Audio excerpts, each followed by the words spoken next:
backdrop still supports its planned production rate increases. So Boeing thinks regardless, they're going to be able to produce or increase their production rate. Brian West, CFO, also said that apparently Chinese customers represent about 10% of the company's commercial backing, and roughly 80% of its supply spend goes to U.S.-based companies. So Boeing looks like trying to position itself as not necessarily tariff-free, but a little bit insulated due to their support for these U.S. companies here. So we also have Donald Trump apparently commenting here that the EU and China are ripping off the U.S. I'm going to look here to see if he's posted anything on Truth. Back to you.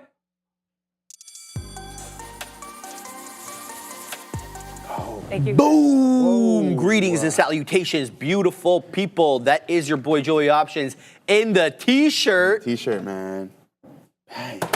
You're not cold today, right? No. Well, I mean, front double bicep, taking the opportunities to show them guns.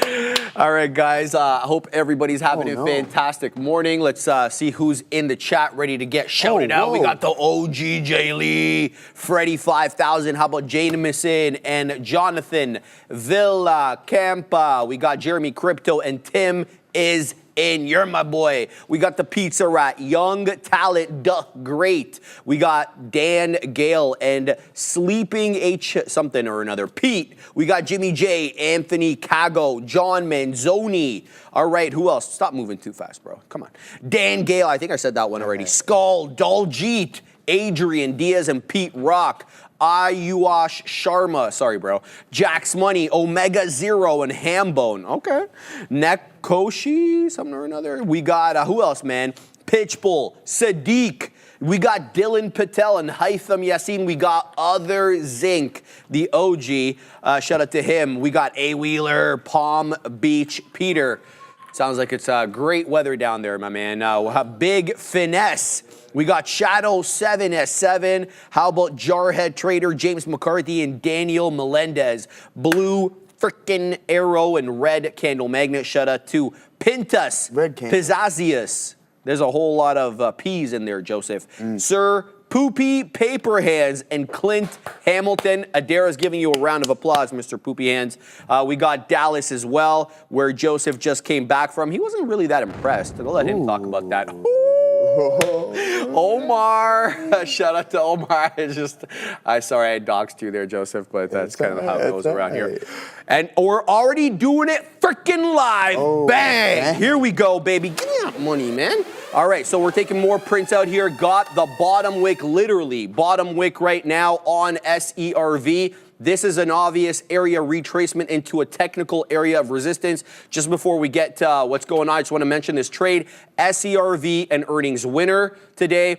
It's not that expensive. It's obviously not a small cap gapper, but I'm trading it like one at the moment. So we're doing it live on this one, looking for the next print here at 22s and 25s. We got 06s on right now, baby. So SERV in focus. I'll get to the other trades that I've got focused on at the moment, but the current one that I'm in, SERV. Joseph, what do you got on your side there, my man? We got a lot going on here, Sharif. As the or short Palantir, it's starting to squeeze on us, but this has been a really, really nice trade on here. Gorev, Los Pollos, how are all my friends in the chat? Juan Padilla. Who else do we got? I've got Oscarito, all my Pizza Rat as well, too. Guys, topping signal on PLTR. We take the short, but this was the smaller one. Let's tap into NVDA here real quick. We're going to dive more into this here, but let's see what Adara's up to. Keep an eye on this market. We do have comments coming through from Donald Trump. I checked, he didn't make a Truth Social post, and I could not find him speaking anywhere, but I guess he made some remarks to reporters. This was initially not on the schedule, but when I just checked, I guess it was added very last minute to the schedule. A quick little remark here to reporters from Donald Trump, likely before his intelligence briefing, which is scheduled to start now. Basically, what he said here was that the EU and China are ripping the U.S. off, as I mentioned earlier. He also said that they're going to be making a lot of money for the U.S. people, or our people is how he put it, and that they will have a fair deal with China. So Donald Trump, a lot of this, again, is things we already know, but worth noting, he did briefly speak to reporters here at 11 a.m., so I guess just around now. Also, it's worth noting 5 p.m. he's going to be signing some executive orders. That's, of course, after the market closes. But always worth noting, some executive orders could be potentially on watch here for Donald Trump. And back to you. Thank you. see what you're saying, X and LO, but we just got stopped out of this. But let's talk about, actually, we're going to go over our losses here first, earlier in the day. So what did we trade? TSLL. So we went 1 for 1 on this one right out the gate. And then that crazy volatility spike came in. This is when I punched in right here, and then I took some off, and then I got stopped out break even. And then you can see that we were forming kind of this ABCD type pattern. And I'm like, all right, let's get that continuation to the towards volume weighted average price. Add aggressively doesn't work out. All right, so 1 for 1 right there. And then I know Neil was looking at IBIT, and I was as well too. I'm like, okay, the market's moving higher. Let me start to get really, really aggressive on this trade. We kept rejecting 53.50, and then I'm like, this doesn't make sense. Like, why are we rejecting that? And then you guys know how I operate. What do? What? I pull up the options chain. What does the options chain tell us, Sharif? What? We have overhead resistance exactly right there. Largest sizes of open interest at that 50 and that 53, and then you can see we rejected it, all right? So bang, that's what we had going on. That was our loss. We were red on the day. I told you guys, I promise you I'm going green for the rest of the week. So what do? We get aggressive, and I'm gonna show you exactly what happened and where I went wrong here in this NVDA trade, but we're gonna go to Adair first.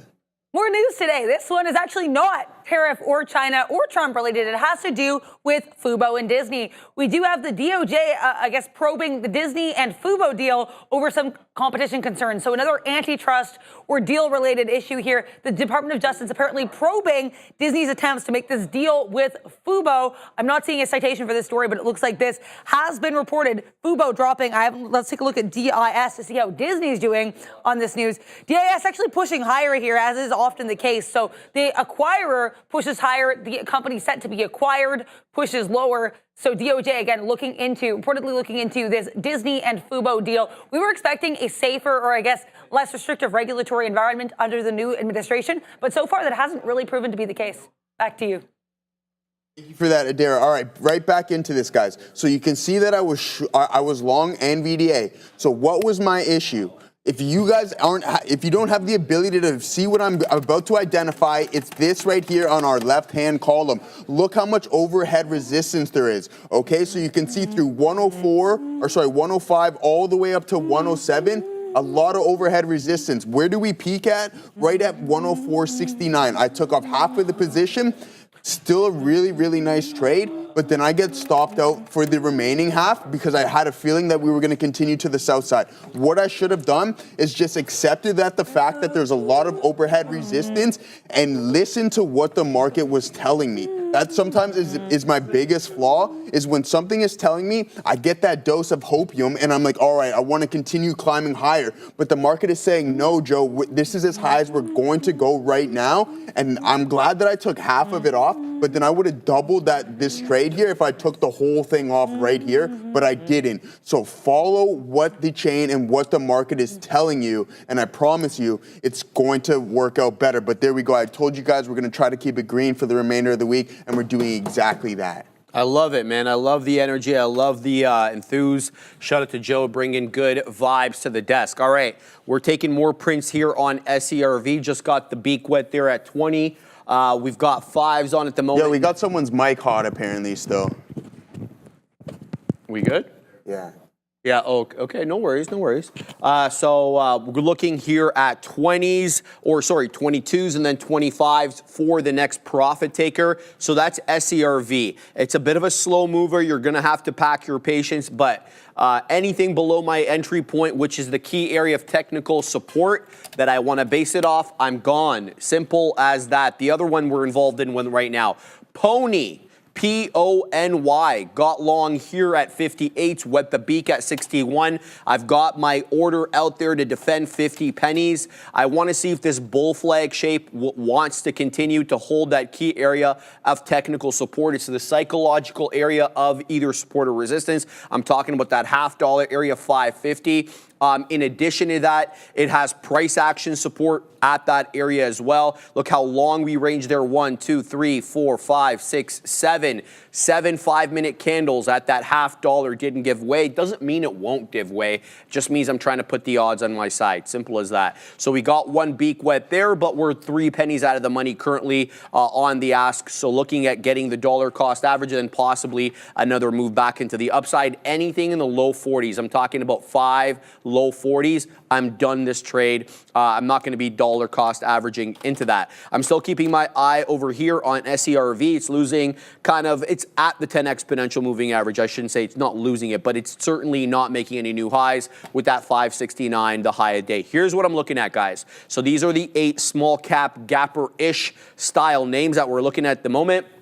As you can see, Pony is right there. SLXN had a really good morning, started off really well, breaking down now, trying to do its best to defend that dollar. If I had to guess, SLXN, guys, looks like a flat bottom break below that dollar. So you get a double top pattern over here, which is already bearish. So that's one bearish pattern. And then you're getting a descending wedge, which is like what we call on this desk, a flat bottom break. Essentially, what you're looking for there is lower highs with that same area low. In this case, that same area low is the dollar. It's defending that dollar. You shouldn't be a guess as to why. It's a different trade north and south of a dollar. Pony is breaking down, though. So I am losing the bid right now on Pony, and I just got stopped out. I get back into this one at 5 1/3. That is the volume weighted average price. So we're going to go ahead and sit at 5 1/3 for an entry on this one. I'm going to front run it as I typically do, putting it a couple of shekels a little bit higher. Hopefully that won't be a paper-handed trade. So Pony, 0 for 1 on this one, but definitely looking to exact revenge. Bringing back the side charts over here. Let's keep going. SLXN, I just finished waxing poetic about how that could be a flat bottom break. AREB, this was the one on my crap list to start off the show because it lost the bid at around 10:30, okay? At 10:25, it really tanked off that $3.50 area, lost it all the way down to 270. Now, this one did drop below the volume weighted average price. It didn't even hold up at VWAP, so I'm less inclined to want to base anything on VWAP other than whether or not I can go long because, you know, I only take these long north of VWAP, but it's not like I'd be basing a pullback trade off of VWAP level. That's my thinking here. Ideally, I'd like AREB to clear that $3.50 area. I don't want to have to deal with that kind of resistance, but you got to put some respect on this one's name because it's got a 5-candle green setup right now on the 5-minute chart with good volume, increasing volume as we speak. So we'll see how this cookie crumbles. So that's AREB. PSTV as well as decent one. Again, one that I'm less inclined to want to base anything off VWAP on because VWAP on PSTV looks like more of a line of best fit where it kind of takes the middle of the price action. So I don't want to base anything off it.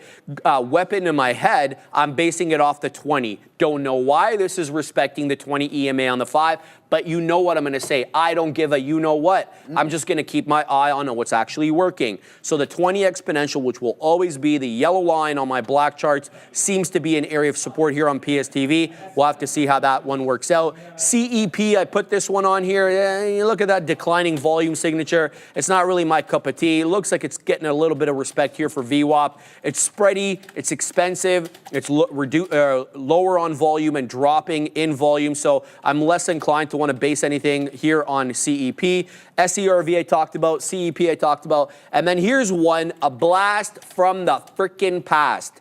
Who remembers ENVACs? Oh, baby. 2021, 2022 Adara. This one was a monster. Quick cursory view of the weekly will have this one jog in your memory. Yeah, that's a double top at $300. Oh, baby. Look at what it did in 2015. Comes all the way back, takes out those highs back in 2021, and now we're trading at the hardy price of $7. So needless to say, this has come a long way down. Doesn't matter, though. It's having one hell of a day. Today, up 21 3/4%. Don't know why, I don't really care. The point is, though, this one has respect for VWAP. So I'm more inclined to want to base my pullback trades on NVACs with VWAP. It's respected it once. twice, and then you know what I'm going to say, Obi frickin' trice over here, okay? So we're going to keep an eye on NVACs, last but not least, Joseph, on the last one we got. SMMT, a bit of a zigger, a bit of a zagger, dropping below VWAP, kind of having trouble taking out that pre-market high. Then lo and behold, 1030 comes in, we pop up into 32.70, we take out that pre-market high of 32 bucks. Alas, we're below it right now at 31 2/3. I don't mind taking something off VWAP on this one. SMMT is what I'm talking about. It's a bit more expensive of a name, so you're not going to be able to size in as heavily with a smaller account, needless to say, but definitely one that deserves your attention if you're going to trade these small cap gapper-ish names. I think I'm going to weasel into NVACs here. Joseph, what do you got on your side there, my man? Same old thing, man. We got NVDA continuing to grind higher here, which is a positive sign. How large? So that's a great question. So at first I started with hard stops, right? And actually today I was using them as well too. Hard stops, it all depends. Like if I get up and walk away, obviously hard stop.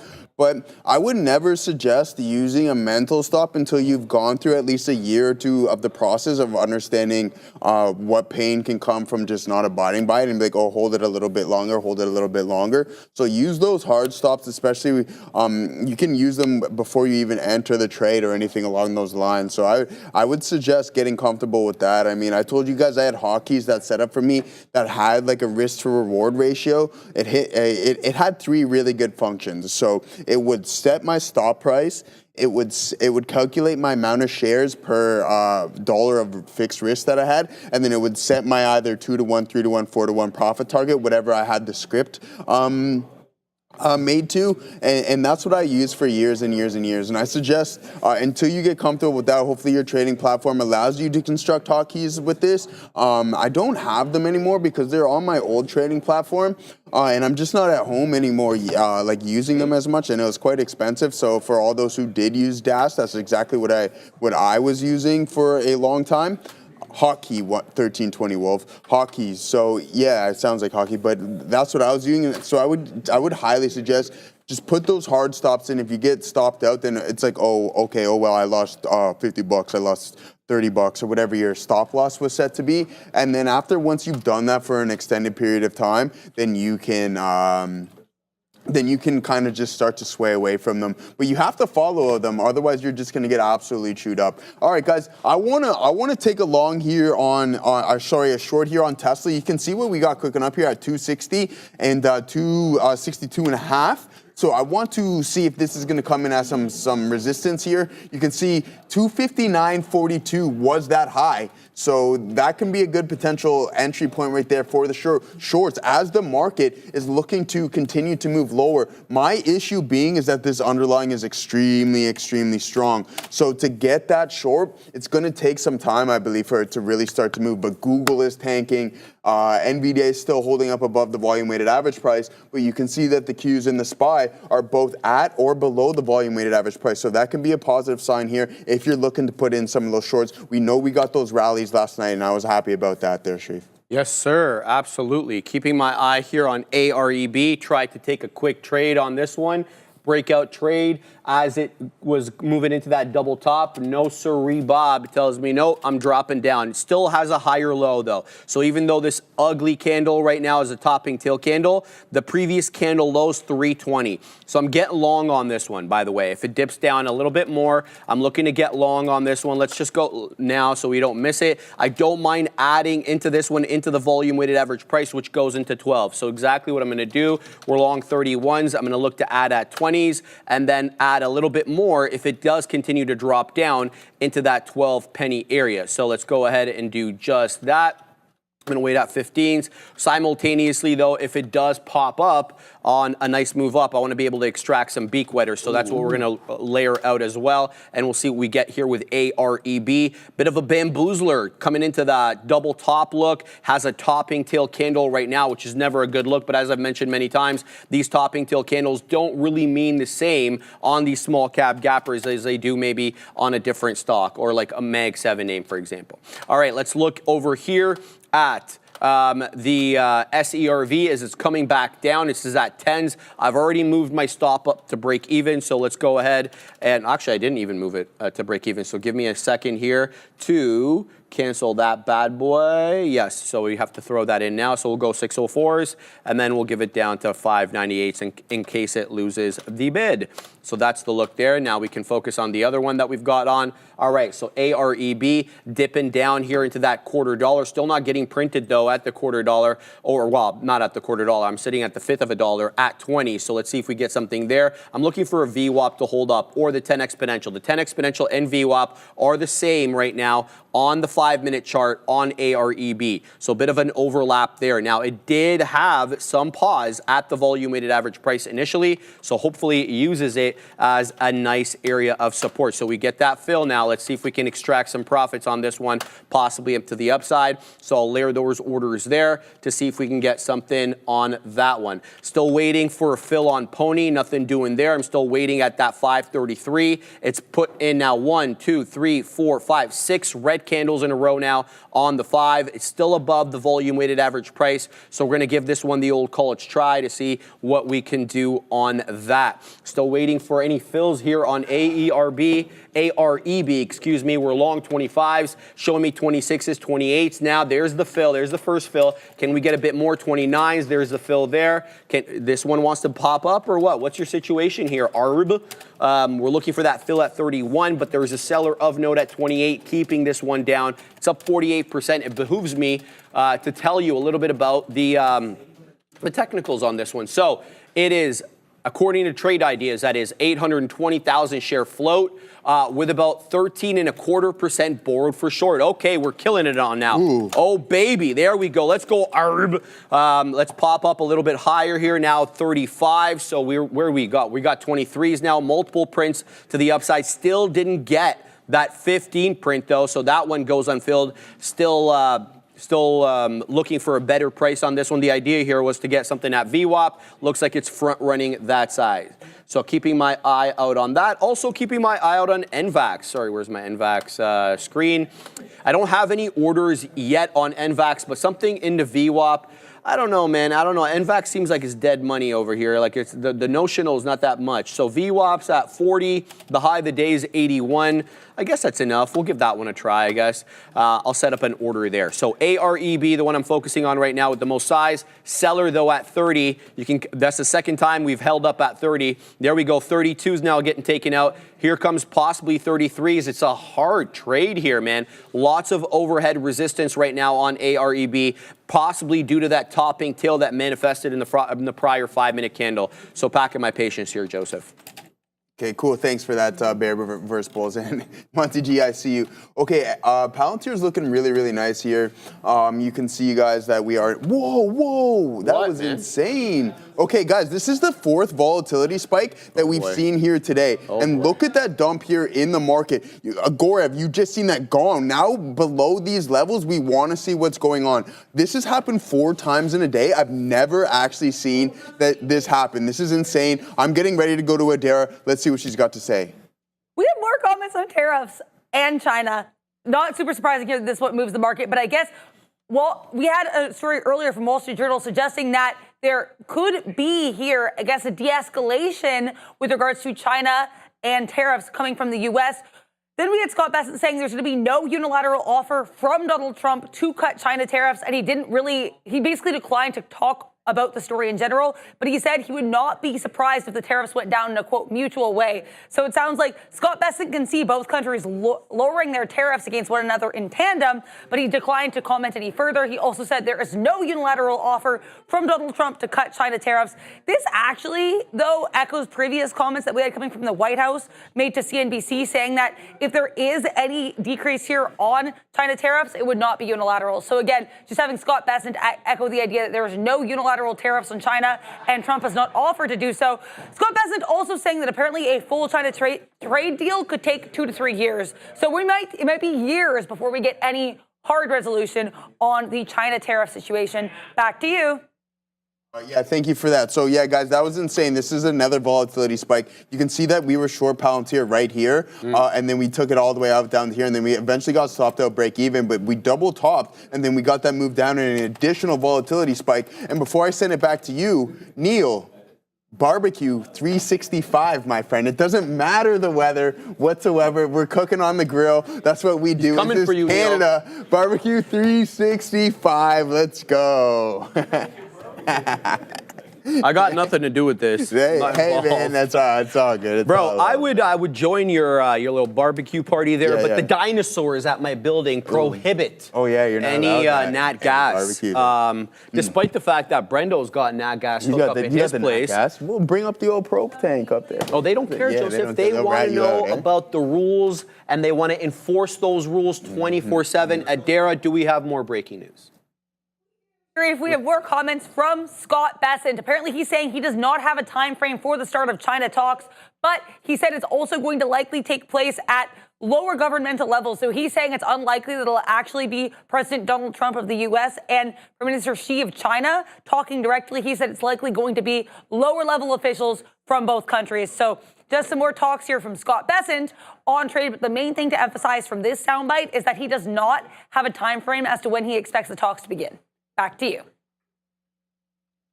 What's going on over there, Joe? What happened? It's like the Antarctica over here, buddy. It's cold. Well, Neil's echoing his sentiment. Yeah. I'm a human heat pump, bro. Yeah, so it's like, that it doesn't work like that on this side of this. No, to be fair to Joe, though, the fan is above his head, so, he's likely to get a little more chilly. Yeah, very much more chilly. That guy. All right, Joseph, yes, AREB, go, you little All right, let's go, baby. Now, where are we waiting here on ARB, guys? We're waiting at 36s. It's having a lot of trouble right now with 33s specifically. Between 30 to 33s seems to be a bit of a trouble spot here for AREB. Most notably, though, it's continuing to hold up above the 10. It's holding above VWAP, so I'm going to keep my eye out on that. I did get stopped out, sadly, for the last remaining amount break even, though, on SERV. I'm interested in SERV,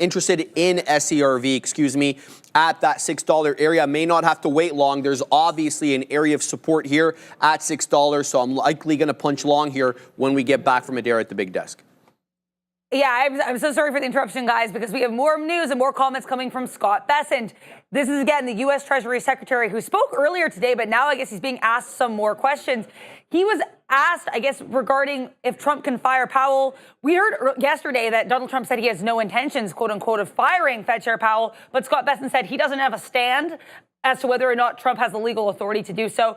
Furthermore, he also said here that apparently they're very close to a tariff deal with India. So we had some reports earlier suggesting that India and U.S. were progressing to some degree on trade talks. Scott Bessent now saying they're very close to a deal. So maybe we'll get some updates with regards to at least one country in these tariff talks, but that's all we have right now. He also said, Scott Bessent said, that the China situation needs to be de-escalated for trade discussions to proceed. The word de-escalation has been used very frequently within the last couple of days, specifically with regards to Scott Bessent. But regardless, he's talking here about these trade discussions cannot happen until we have a de-escalation of tensions between the two countries. And with that, I send you back to the Bash Brothers. Boom. Tell him what you told him, Tree. Bro, I told the guy who's shorting AREB at 33, you're going to get blown out, bro. It was a matter of time. You didn't listen. And now we're taking your money. So I'm sorry. I'm sorry, Mr. Shorter at 33. We're going to take more over here, bro. Joseph, look, I tried to guide him. I tried to tell him no shorting at 33. Nope. He didn't take the advice. He didn't take the advice. Sorry, guys, I'm on one today. And I don't mean like I'm on a heater or anything like that. I'm just very tired. And so you get a little delusional. Or any narcotics like that. I'm not on narcotics. Give me a break. No, I'm a good boy, Joseph. So we're going to keep an eye here on AREB. Doing real well, baby. We got 17s. It's knocking on the door. 40s. Decent move here. A beautiful hold up of that freaking volume weighted average price. And now it's showing me 40s. There's a seller of note at 40s. Bro, you're going to get blown out just like that guy at 33. Don't do this to yourself, bro. Don't do it, man. We're losing it today. At least I am. So AREB is what I'm focusing on right now. I'm also in Pony. We're taking Pony long. Ooh. All right, so we're at VWAP, so we're 0 for 1 on Pony, full disclosure. But this one is a volume-weighted average price trade, so that is the move right now. Keeping my eye on Pony and AREB, Joseph. Hey, nice look there, my guys. So you guys, you can see that I am long TSLS. So what does that mean? I am short Tesla right around this 256 level. I was talking about the chain, and I said, guys, I got to start implementing this more within the system. I've seen it. I'm just seeing it too many times. So you can see at 260, we could barely tap into 259.62 was that high, and then now we rejected it. Following that chain, it's like a live book map, except you don't have to pay for, well, you got to pay a little bit, but nothing like a book map subscription. It's perfect. If your broker allows you to do so, look for those high levels of open interest on the chain and then use them as support and resistance zones, because time and time again, they keep coming into play. And there we go. We are long TSLS here. I'll just pull it up for you guys. But that is synthetically, I guess, short Tesla. So there you go. Synthetically? Yeah. Wow. Yeah. Sorry. There you go. Oh, okay. You didn't know about that one, did you? Bang! No, I didn't even know. Let's go, bang. Let's see if we can get this continuation on the breakdown here, guys. We have a really tight stop now that we have now taken some off, so we have to be patient and wait. If we get stopped out break even, then we'll wait for the retest, and then maybe we'll take another little stab at it back towards the volume weighted average price, because I believe that is going to be the target. So guys, make sure you're using the options chain as your support and resistance levels are coming into play. High levels of open interest. I'm going to talk about it every day, but Adair's got some hot news for us. Scott Bessent still talking here. And again, I think it's worth noting, just as the market's dropping, that these comments are coming through. A lot of Scott Bessent's rhetoric on tariffs is pretty consistent. So there's nothing super new being said here. But as the market processes, I think it's worth noting, worth telling you guys, anyway, communicating what he's been saying here. So basically, Scott Bessent saying right now that both China and the U.S. are just waiting to speak to each other. So we're kind of in a situation at a standstill between the countries. Neither one seems to want to move first. And he said that, quote, both sides see the current tariff situation is unsustainable. So Scott Bessent recognizing that both the U.S. and China are not fans of the current tariff situation. They don't view it as unsustainable. But right now, they're both waiting for the other to make the first move, if you will. Back to you. How thankful market participants are that Scott Bessent is in the administration. I think he's like that. Why don't we ask the people? Well, yeah, we could certainly ask the people.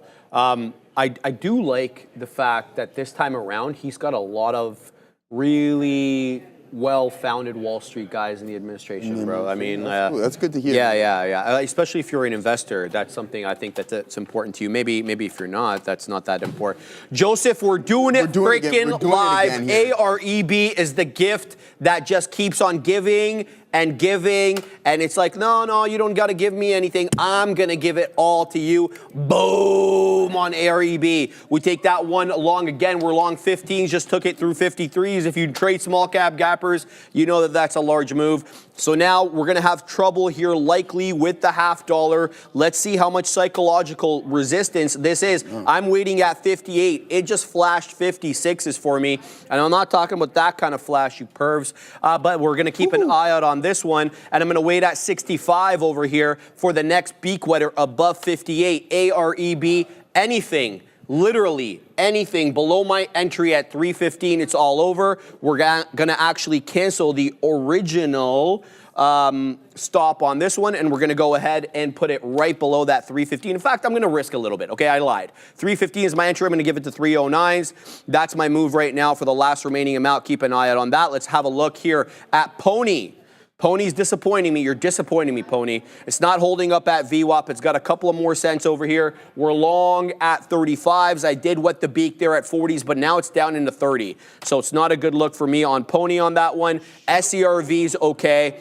It's not great. It's still holding up above the volume-weighted average price, but not really finding that aggressive move up that I expected. We'll keep an eye out on this one. It's an earnings winner. I did get the beak wet there at 06s. Now, next level, I'm waiting at 8s and then 9s and then 12s. So that's what I'm thinking right now. on SERV. It's passing 6s. Now it's flashing 7s here on the level 2. Let's see if this one wants to catch a bit of a bid and maybe get, there we go. Now we got another little print there on SERV, so not a bad look. 8s coming into focus, now 9s. Let's see if it could cross 9 so we can get a nice print there. I am worried though, full disclosure about Pony. So Pony not looking real good over here. I gave it a little bit of room below that volume weighted average price, but you bet your bottom dollar it's not going to be that much room. So that's my look right now on those two, Pony and SERV. SERV acting a little bit more appropriately than Pony, but it's really this one over here, ARB, that gave me the majority of the prints on the day. We've only got 2 more outs on this bad boy, and I'm not going to allow this to go against me by that much, so we're risking about 5 pennies, Joseph. Yeah, Gorev, check out, there's a lot of underlyings that have on the 2-minute, and I don't use it quite often, but I just wanted to condense from the 1-minute, but there's a lot of hammer candles across the board at or below VWAP. So we have on the 2-minute, we have Tesla forming an indecision print, then we have Apple with the likes of Apple, SPY, the Qs, and NVDA all printing hammer candles right now. So you might get a small bounce on some of these big names here, but Hal R has a fantastic question. Joseph, if you bought 1,000 shares and the stock was going wrong, do you wait to be stopped out of everything or do you sell pieces? Now, that's a fantastic question. I was never one personally. I know some people do. It's like, okay, you're in 1,000. It comes against you. They sell like 25% of it, whatever it may be. But also that just leads to the fact is if the trade starts working for you, you're like, oh, I wish I had what I started with. But then it also leads to another issue is that the fact is like, now you're starting to micromanage your position a little bit too much. So it's easy. I think Sharif can agree with this and a lot of traders can agree with this on that front. I'll pull out my trusty tool. So we got the stock trading at this price. It's honestly like whatever's happening. So you decide to enter right here. You set your stop loss right here. And then your profit target's all the way up here, right? It's just best. It's like, okay, there might be some noise in between here. The stock might trade in between this zone, come up a little bit, come back down. It doesn't stop you out. But if you're like, okay, let me get out prematurely, and then it decides to move in your favor, you're like, oh, okay, that's not good. It's just best to stick to the trade plan. It's either you get stopped out or you start piecing out when you're roughly getting towards your profit target, all right? So anything north of a 1-to-1 or anything along those lines, just stick to the stop out, and then that way it's like, okay, chances are if it comes to your stop price, it's going to probably go a little bit lower, and then you might, what we were talking about earlier, Halar, have a better opportunity to get in at a lower price now, and then now that will increase your profit target here. That is an absolute mess on the screen, but you guys can see what I'm getting at on that front. Sometimes it's just best to wave out the noise, set your stop, set your profit target, and go by the term of set and forget, and I think that's what Obi is really good at, and a lot of traders here on the floor is that Obi will just say, okay, I'm here, this is my stop, respect the stop, and this is my profit target, respect that, and then just sit in there, sit in that trade until either one of them is going to get triggered, and then refine that style of system. I think that will really help you out, and hopefully that helped answer your question there, Hal R, my good friend. But let's see what we got going on here with TSLS, still long this name. You can see that Tesla did almost get into the volume weighted average price, and now starting to get a little bit of a bounce here. Apple bouncing, NVDA, the Qs, and SPY as well, putting in potential bottoms. Gaurav, this is what I said we wanted to look for when we are looking for some of these bottoming signals, is that we want to see the break of that support level, some nice momentum to the downside, and then indecision prints after that momentum to the downside to look for that move to the top side back up there, Sharif. Yes, sir. Well said, Joseph. All right, guys. Pony, we're getting a couple of prints here. I am worried about Pony, though. So we've gotten some out, several prints so far. But the situation is we have 3 lower lows in a row. All the candles at VWAP that have touched VWAP, all, on the 5-minute chart that is, all have lower lows. This concerns me, okay?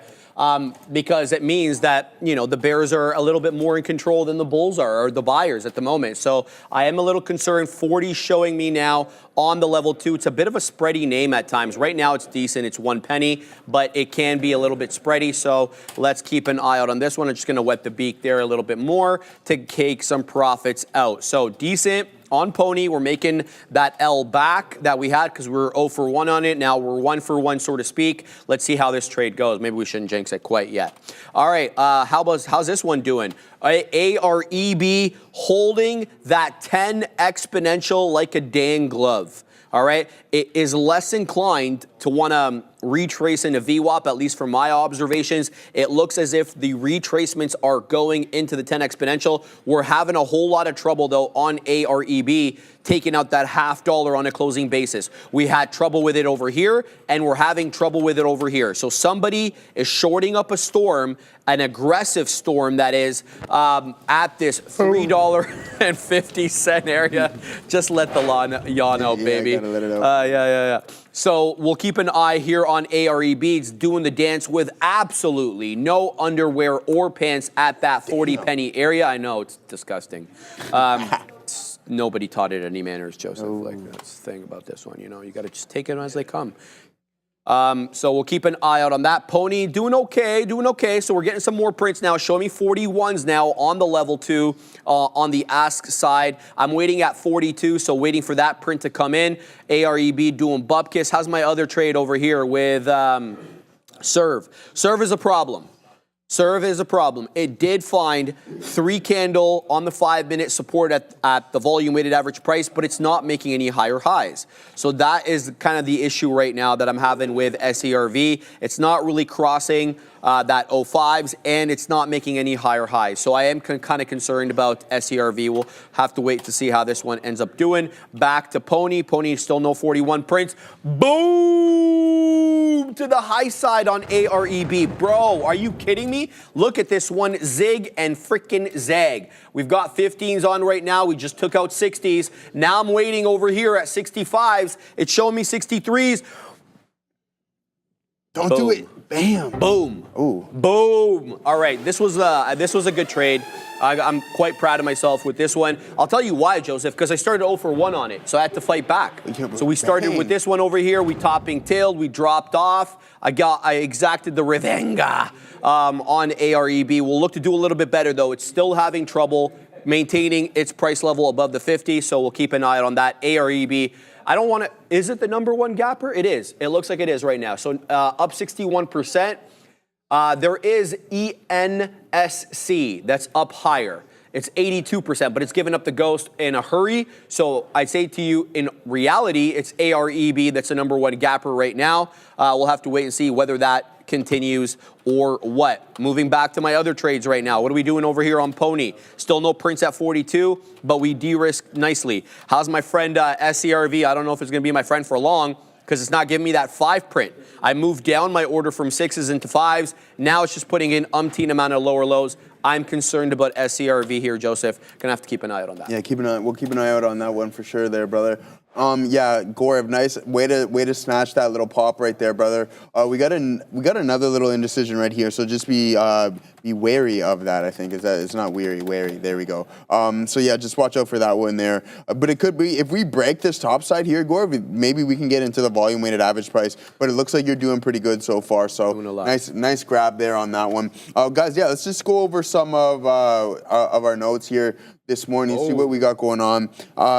Again, we were looking for that continuation here in Bitcoin, and then Amazon was pretty strong this morning as well, but that didn't work out, and then looking to play the overall market, but it hasn't been trading very well, and you can see that I got into the likes of NVDA and PLTR, but again, just a good consistent game plan, and then you always want to see what you got going on from a market data standpoint. So yeah, that was the game plan this morning. I do believe that we can continue in this short. Yes, Danny, what's going on there, my friend?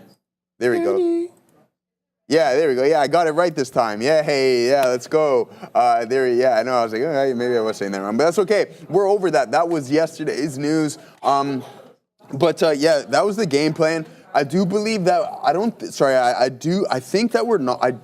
again, I'm tripping on my words here. I don't think that we're going to crack 260 here on Tesla. So if we can get a test of anywhere around the highs, then maybe we can get back into this long on TSLS, and that's going to be the short here on Tesla, because there's just so much overhead resistance on some of these bigger names, and I'm not seeing that reflected to the put side, which can say, hey, there's a path of least resistance on that front. So again, just going to keep following what the chain's telling me and look for those trades up and around those levels, which I'm really like adapting this into a system. So starting to collect some nice amount of data on that. Did I get it in my ear to go to Adara?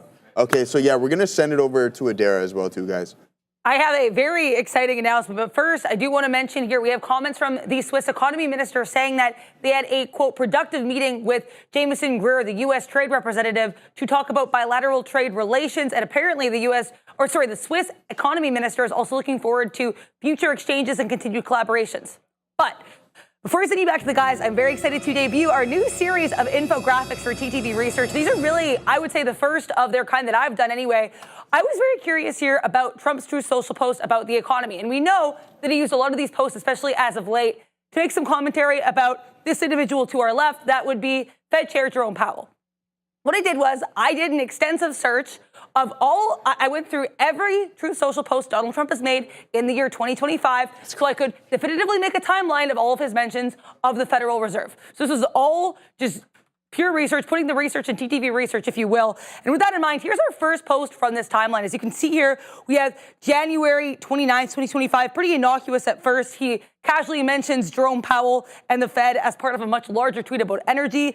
But then as we get into March, things get a little bit more tense. He basically says that the Fed should have lowered rates ahead of Liberation Day because he wants to help with that tariff transition, as he put it. So yeah, interestingly enough here, that post came a couple hours after the FOMC decision in March, where they did not change rates. Again, we're going to have more posts of this ilk on their way, but debuting this new research, I guess the harder research style segment and infographic series for TTV Research. Check us out on X. Let me know in the chat if you have any other ideas. Back to you. Very much for that there. I've seen somebody saying it. I wanted to go over here in the chat, but I think I've lost it here now. So that's okay. We'll continue to. Oh yeah, this is what I want to talk about was Google. Oh yeah, like damn Google.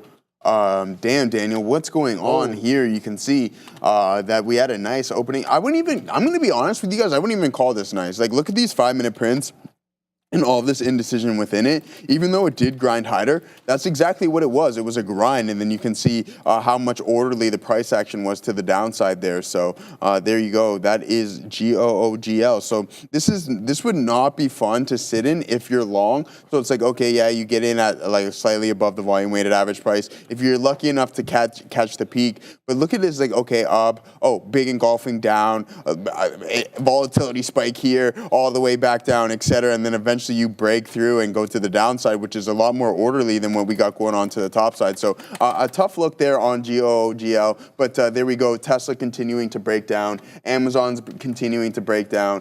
These big names are breaking down, and guess what, Sharif? The market's following with it. So.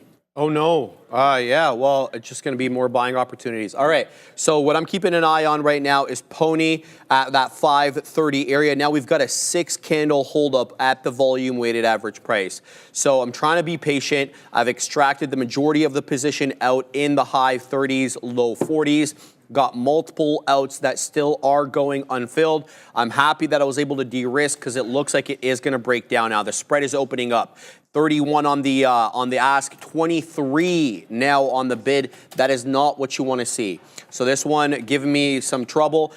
So we'll keep an eye out on that. I'm quite happy with how I executed on AREB, but I'm even more happy with how I didn't execute on SERV. So we took multiple outs on this one, but this one did lose the volume-weighted average price, and I was really happy that I stuck to my guns and got out and didn't DCA, because look at the blood. It's continuing to go down now. It's almost 13 pennies lower than where I got out. So it's continuing to bleed to the downside. I'm talking about SERV. This one is not holding the volume-weighted average price. It's below that level. It's also below that $6 level. $6 here was obviously psychological resistance and then acted as support. In addition to that, it's a price action resistance. It's also psychological resistance and support being the whole dollar level. So keep your eye out on that.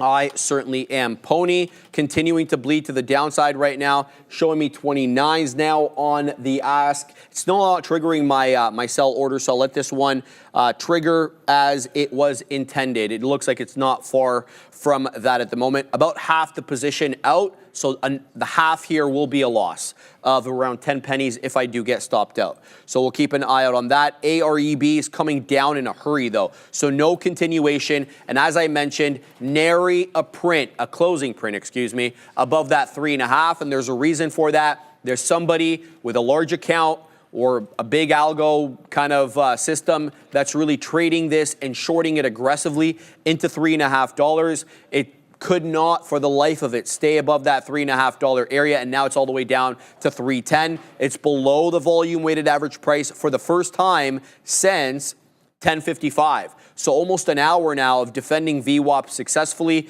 losing it in a hurry. It's almost right now at that whole dollar level at $3. So let's keep an eye out on that. It's really losing the bid in a hurry, AREB. But you could have kind of gauged that. You could have foreshadowed this aggressive move to the downside just based on how it had traded, both to the long side and the downside. And here's what I mean. Look at the aggression with which this one caught the bid. In the same way, it caught the offer to the downside over here. Quite aggressive, 3.5 down to 270, quick as you like, and then right back up, quick as you like as well. So it stands to reason that the retracement as well as the moves up would be aggressive in this fashion. So keep your eye on that. If you can't stomach that kind of price action or you don't like these small cap gappers, just stay away from them. They're not for everybody.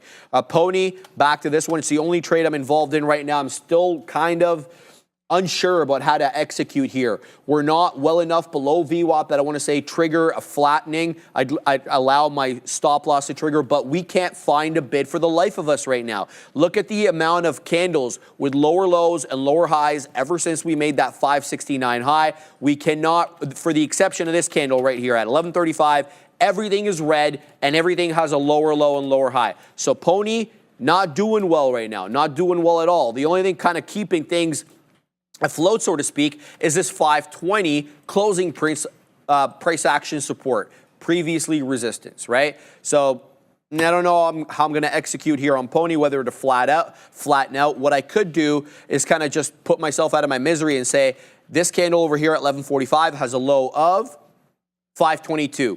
I can move up my stop from 519 and put it to prior bar low. That way, if we make yet another lower low, lower high candle, I'll just put myself out of my misery there and then look to trade it again if and only if it gets above that volume weighted average price. So PONY trading at 5.25. We're 9 pennies out of the money on this one, looking for something a little bit better. Let me have a look at my scanner up top to see what's afoot. Anything here moving to the upside in small cap gapper world. Not a whole lot, sadly, to discuss with you guys. There were some really good ones in the morning, but they've all given up the ghost as of late. Even though the Russell, man, the Russell's up 2%. Let's go, Russ. I mean, the NQ is the only other major average that's above the Russ. You got the NQ up 2.4, the Russ is up 2. So I really wonder why these small cap gappers are not catching much of a bid, but the fact is they're not. So we'll have to be careful here, Joseph. Yeah, thank you for that. Nakul, we're gonna sorry if I pronounced your name wrong, but Nakul, we're gonna get into what you were referring to earlier. Because we were talking about that quite a bit this week. But let's talk about Bitcoin real quick first, guys. So this is my idea. I told you guys that I started buying some here. I bet right at the lows here. And then we get this move up. But you can see we went essentially, that's a nice pop up there, guys. We put in about an $8,000 session right there or something a little bit under that.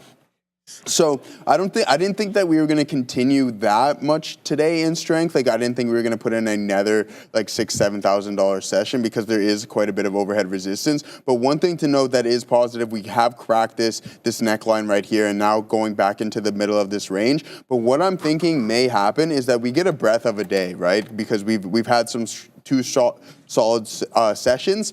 And then now we get another little breath right here, and then maybe we can get that ABCD, that 3-bar play to move to the top side. But I do believe that Bitcoin is going to continue to just move sideways for today, unless something like some positive catalyst comes out. But it's still holding up relatively well. So maybe we get an open up around the bottom of the range, and then that's when we can take it again to the long side, or maybe take a couple of more days. Now, let's get into what you're referring to on SPY here, Nakul.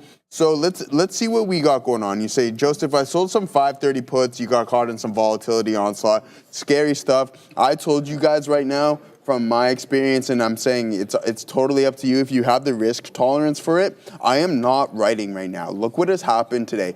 4 volatility spikes on the session, and when you are writing, you feel it that much more. And when I mean by writing, I mean by selling options. So that's why I'm going to say no on this. But one thing that I will note is that, Nakul, if we do decide to fill this gap, that is going to put you south of 530, and therefore your contract's going to close out the money and you'll be able to collect all of the premium. But I think the best case scenario for that specific trade right now is if we do fill this gap to the downside. So, if we do, as soon as we come to this top wick or you slightly get out of the money, I would look to close that position 100% and just get totally out of these shorts, because you can see at any moment with a headline sensitive market, you can get these volatility spikes either to the top side or to the downside. And when you're writing, you're most definitely not going to be having a good time on that front. So make sure you just have that stop loss in place on those. And then if you get that gap filled, then congratulations. You know my SPY puts printed. Yeah, okay, so there you go, Robert Hernandez, SPY puts. But I mean, that's different than writing calls, right? Like if you have SPY puts, you officially have a fixed risk. You can't lose that much. But if the market decides that it wants to squeeze through key levels and you're short some calls, bad time, Sharif. Yes, sir. Mean Gene says, fat pipe is moving again. Oh, baby. Yeah. It's okay. I mean, I wouldn't trade it. It's too late on volume. Let's have a look. So, guys, the chart. Interesting look here. We're at 11.5. 11.5 was yesterday's high. So shout out to Mean Gene. Okerlund. Yeah, I'm not going to go long on fat pipe right now because the volume is quite light, and I don't think it's at the most opportune area for a long. I think that this one definitely is at a resistance area, and I need to see a little bit more volume. I'm looking at CEP, and right now it's a 3-penny spread, which is acceptable, 2 pennies now, but that's the exception, not the rule. I've seen it as wide as 15. Moreover, it's at a key area of technical resistance. Now, I looked to see if this one was shortable for free under a system. It's not, so it's a pay for shorts type situation. The only reason I'm even looking short right now in CEP is once, twice, OB thrice. 1380 has been a very obvious level of technical resistance, just in the same way that 13 to 1280 has been an area of support. This does look like a double bottom with the neckline possibly at 1380, but you'd need a decisive break above that neckline on a closing basis for me to get involved. Alas, we have not gotten that right now. So 1380, a key area of technical resistance. Neil, are you in a trade? When you have a second, I don't know if you're busy, how much CEP on the NQ would cost me for shorts? I appreciate that. Yeah, so it's already rejecting 1380, a beautiful 20-penny drop right there. It's nice to have them, if it's going to cost me $1, cost me $2, and it makes sense to have them. But this was, yeah. So as I suspected, 1380, obviously a level of resistance. Whether or not continues to act that way intraday and for the rest of the day, an entirely different story. But there would have been a nice 30-penny winner off that level. CEP on the NQ up 28.25%, but certainly encountering selling at $13.80, a random area. I'm disappointed with how I executed on Pony. Quite disappointed, because this is not a good feeling when you get out bottom wick. I mean, you got to get out somewhere. And the thing is, I had my out at 19s and I flattened out on my own. So this is on me. This is on nobody else but me.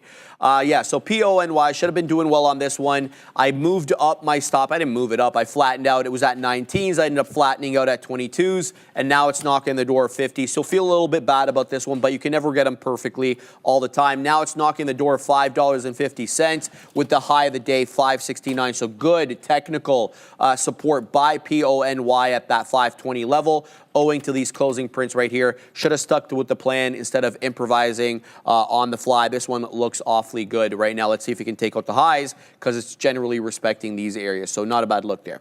What else we got on board here? SERV doing bupkis.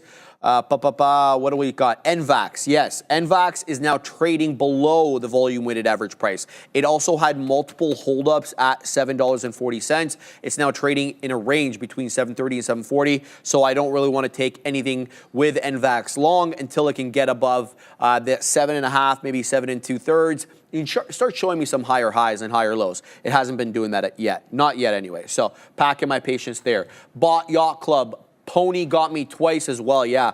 Look, bro, I mean, this one's on me.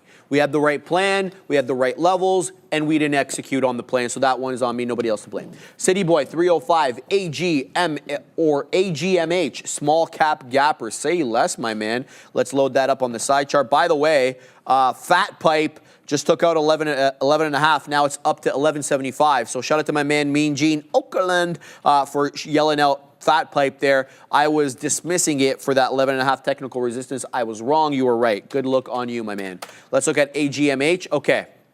So this is a good one.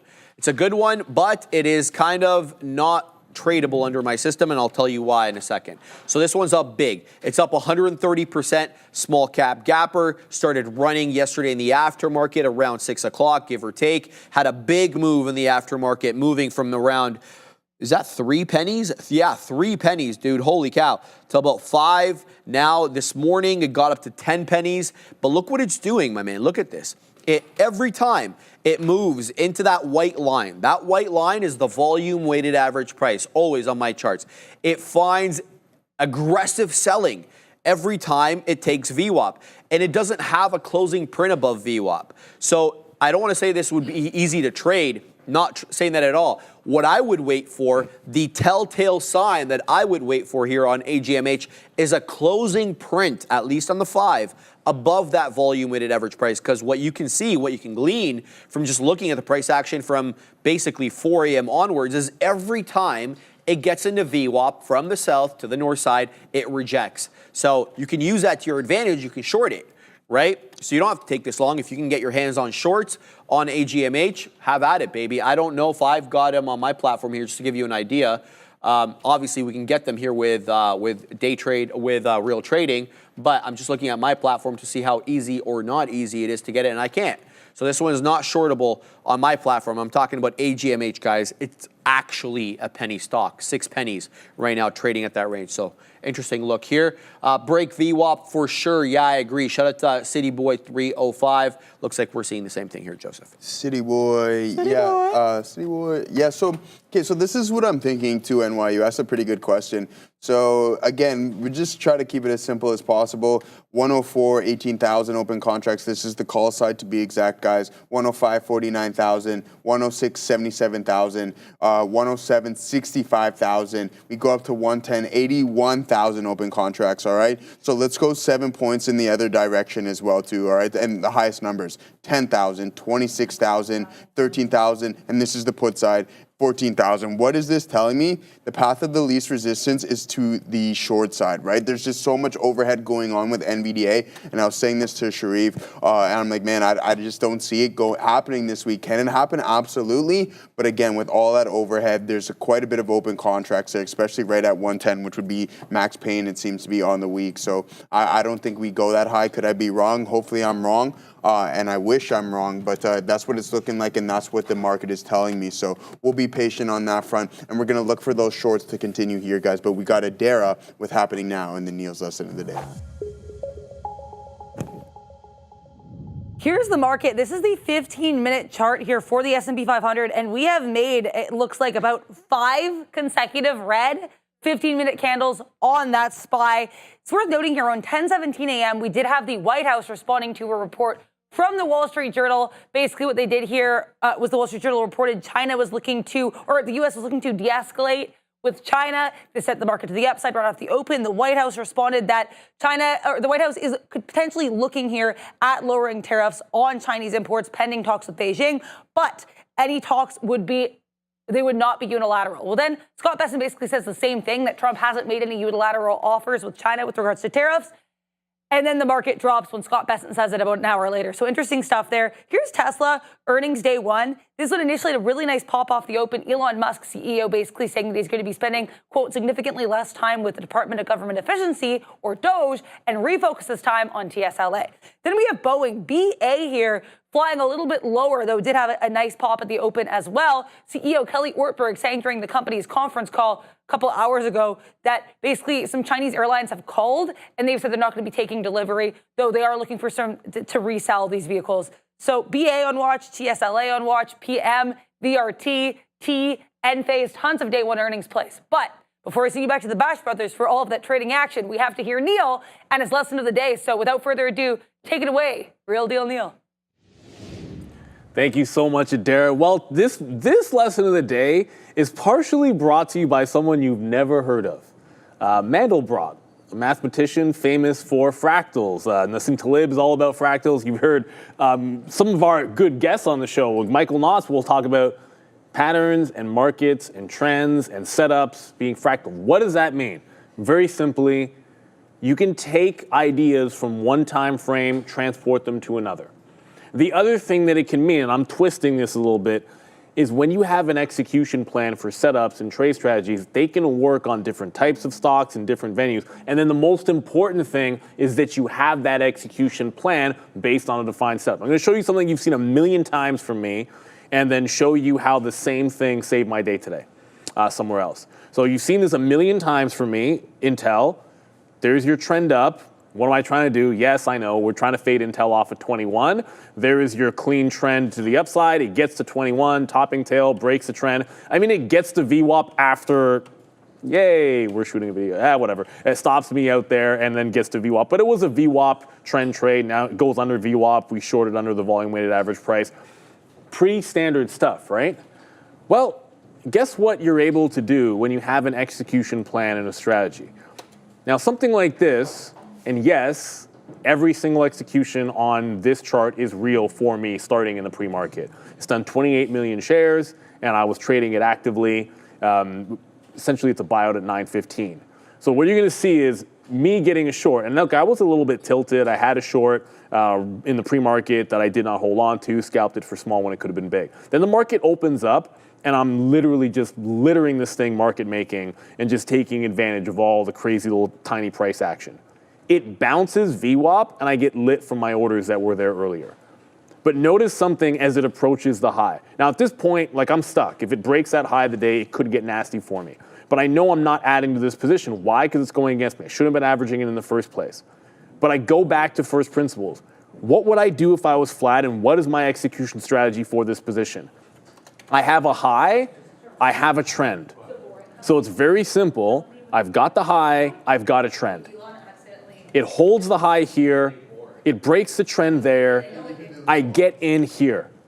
It's not a momentum stock, it's literally a leveraged buyout, but it still gives me an execution strategy that I've done a million times. I've done it, we know the entry point, I know where my stop goes, I know what it means to be wrong, I know where I want to hold it to, I let it travel halfway before I'm getting anything out, then I'm getting out in front of VWAP. Like, all of these things that you've seen or that you're used to a million times, that's where you want to be able to execute. Because otherwise, I'm like hoping.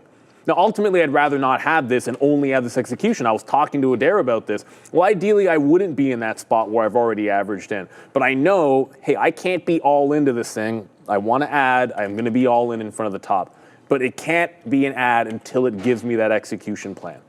So when you have a trading strategy or an execution strategy, it behooves you to not just follow it, but to have it help you engage in different styles of trade or different types of stocks. Maybe you take it over to the futures, whatever it might be, because it ultimately comes down to risk to reward. This only works if I can find a way to be in at the top with tight stop and hold the trade and know exactly where I'm getting all of it out in front of VWAP. So if you can define your trade in that way, then you can be absolutely fine. Or you can sort of play it by ear. And I did, and unfortunately, like I wish I could tell you that this was, much bigger of a trade than it was for me. It should have been more, but I was averaged into it. This is the break of the rule.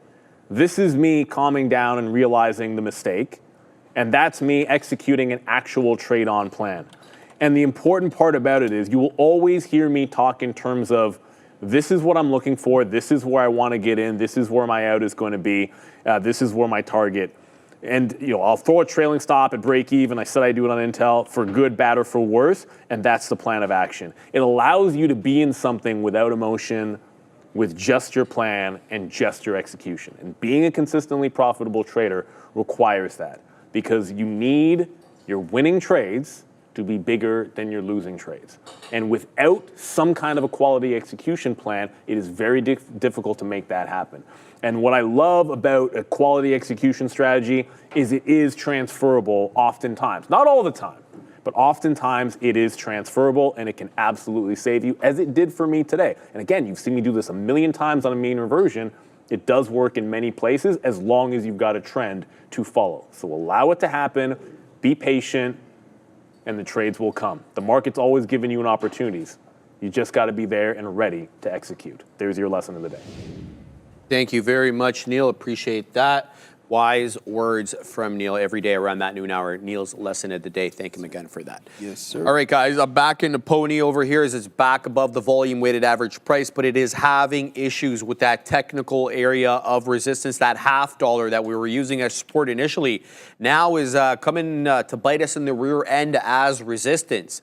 So that $0.50 psychological and technical area holding up Pony from continuing on its merry way to the upside. I'm looking for 55s before I wet the beak. We'll keep an eye out on this one. Shout out to my man Mean Gene Okerland, Joseph Sharif, hot HODL on the TSX, good small cap mover. Rarely trade the TSX, but who trades that? I'm kidding, of course. Toronto is our stock exchange. Let's look HODL. On the TSX, you said. So I have to look over here. Where's my TSX permissions? VanEck Pure. It's a Bitcoin ETF, says Neil. I'm just looking for the... No, it's not, he says. That's on the NYMEX. Okay. No, I don't see it here, Mean Gene. I can try on our platform. Just one second, Neil. Yeah, just got to make this one a little smaller. There we go. Okay, we're getting prints here on Pony, that piece of crap. All right, here, let's have a look at HODL on the TSX. What's the TSX thing again, T? I know, but what is the TSX code after, like NQ? Okay. .to, I think. .cn? Okay, here we go. Let's give that a try. HODL.cn. Did I type it in right? Yeah. Maybe let me just have a look at what he wrote there. HODL, yeah, I did type it. Maybe I don't have permissions for that, yeah. I don't know. CM. All right, Neil's got it up. We'll go to Neil's. All right, there it is. Oh, all right. Yeah, this okay. I probably don't have entitlement. Just for a second here, because I believe this is like this is working right. It's a Solana trust. I see.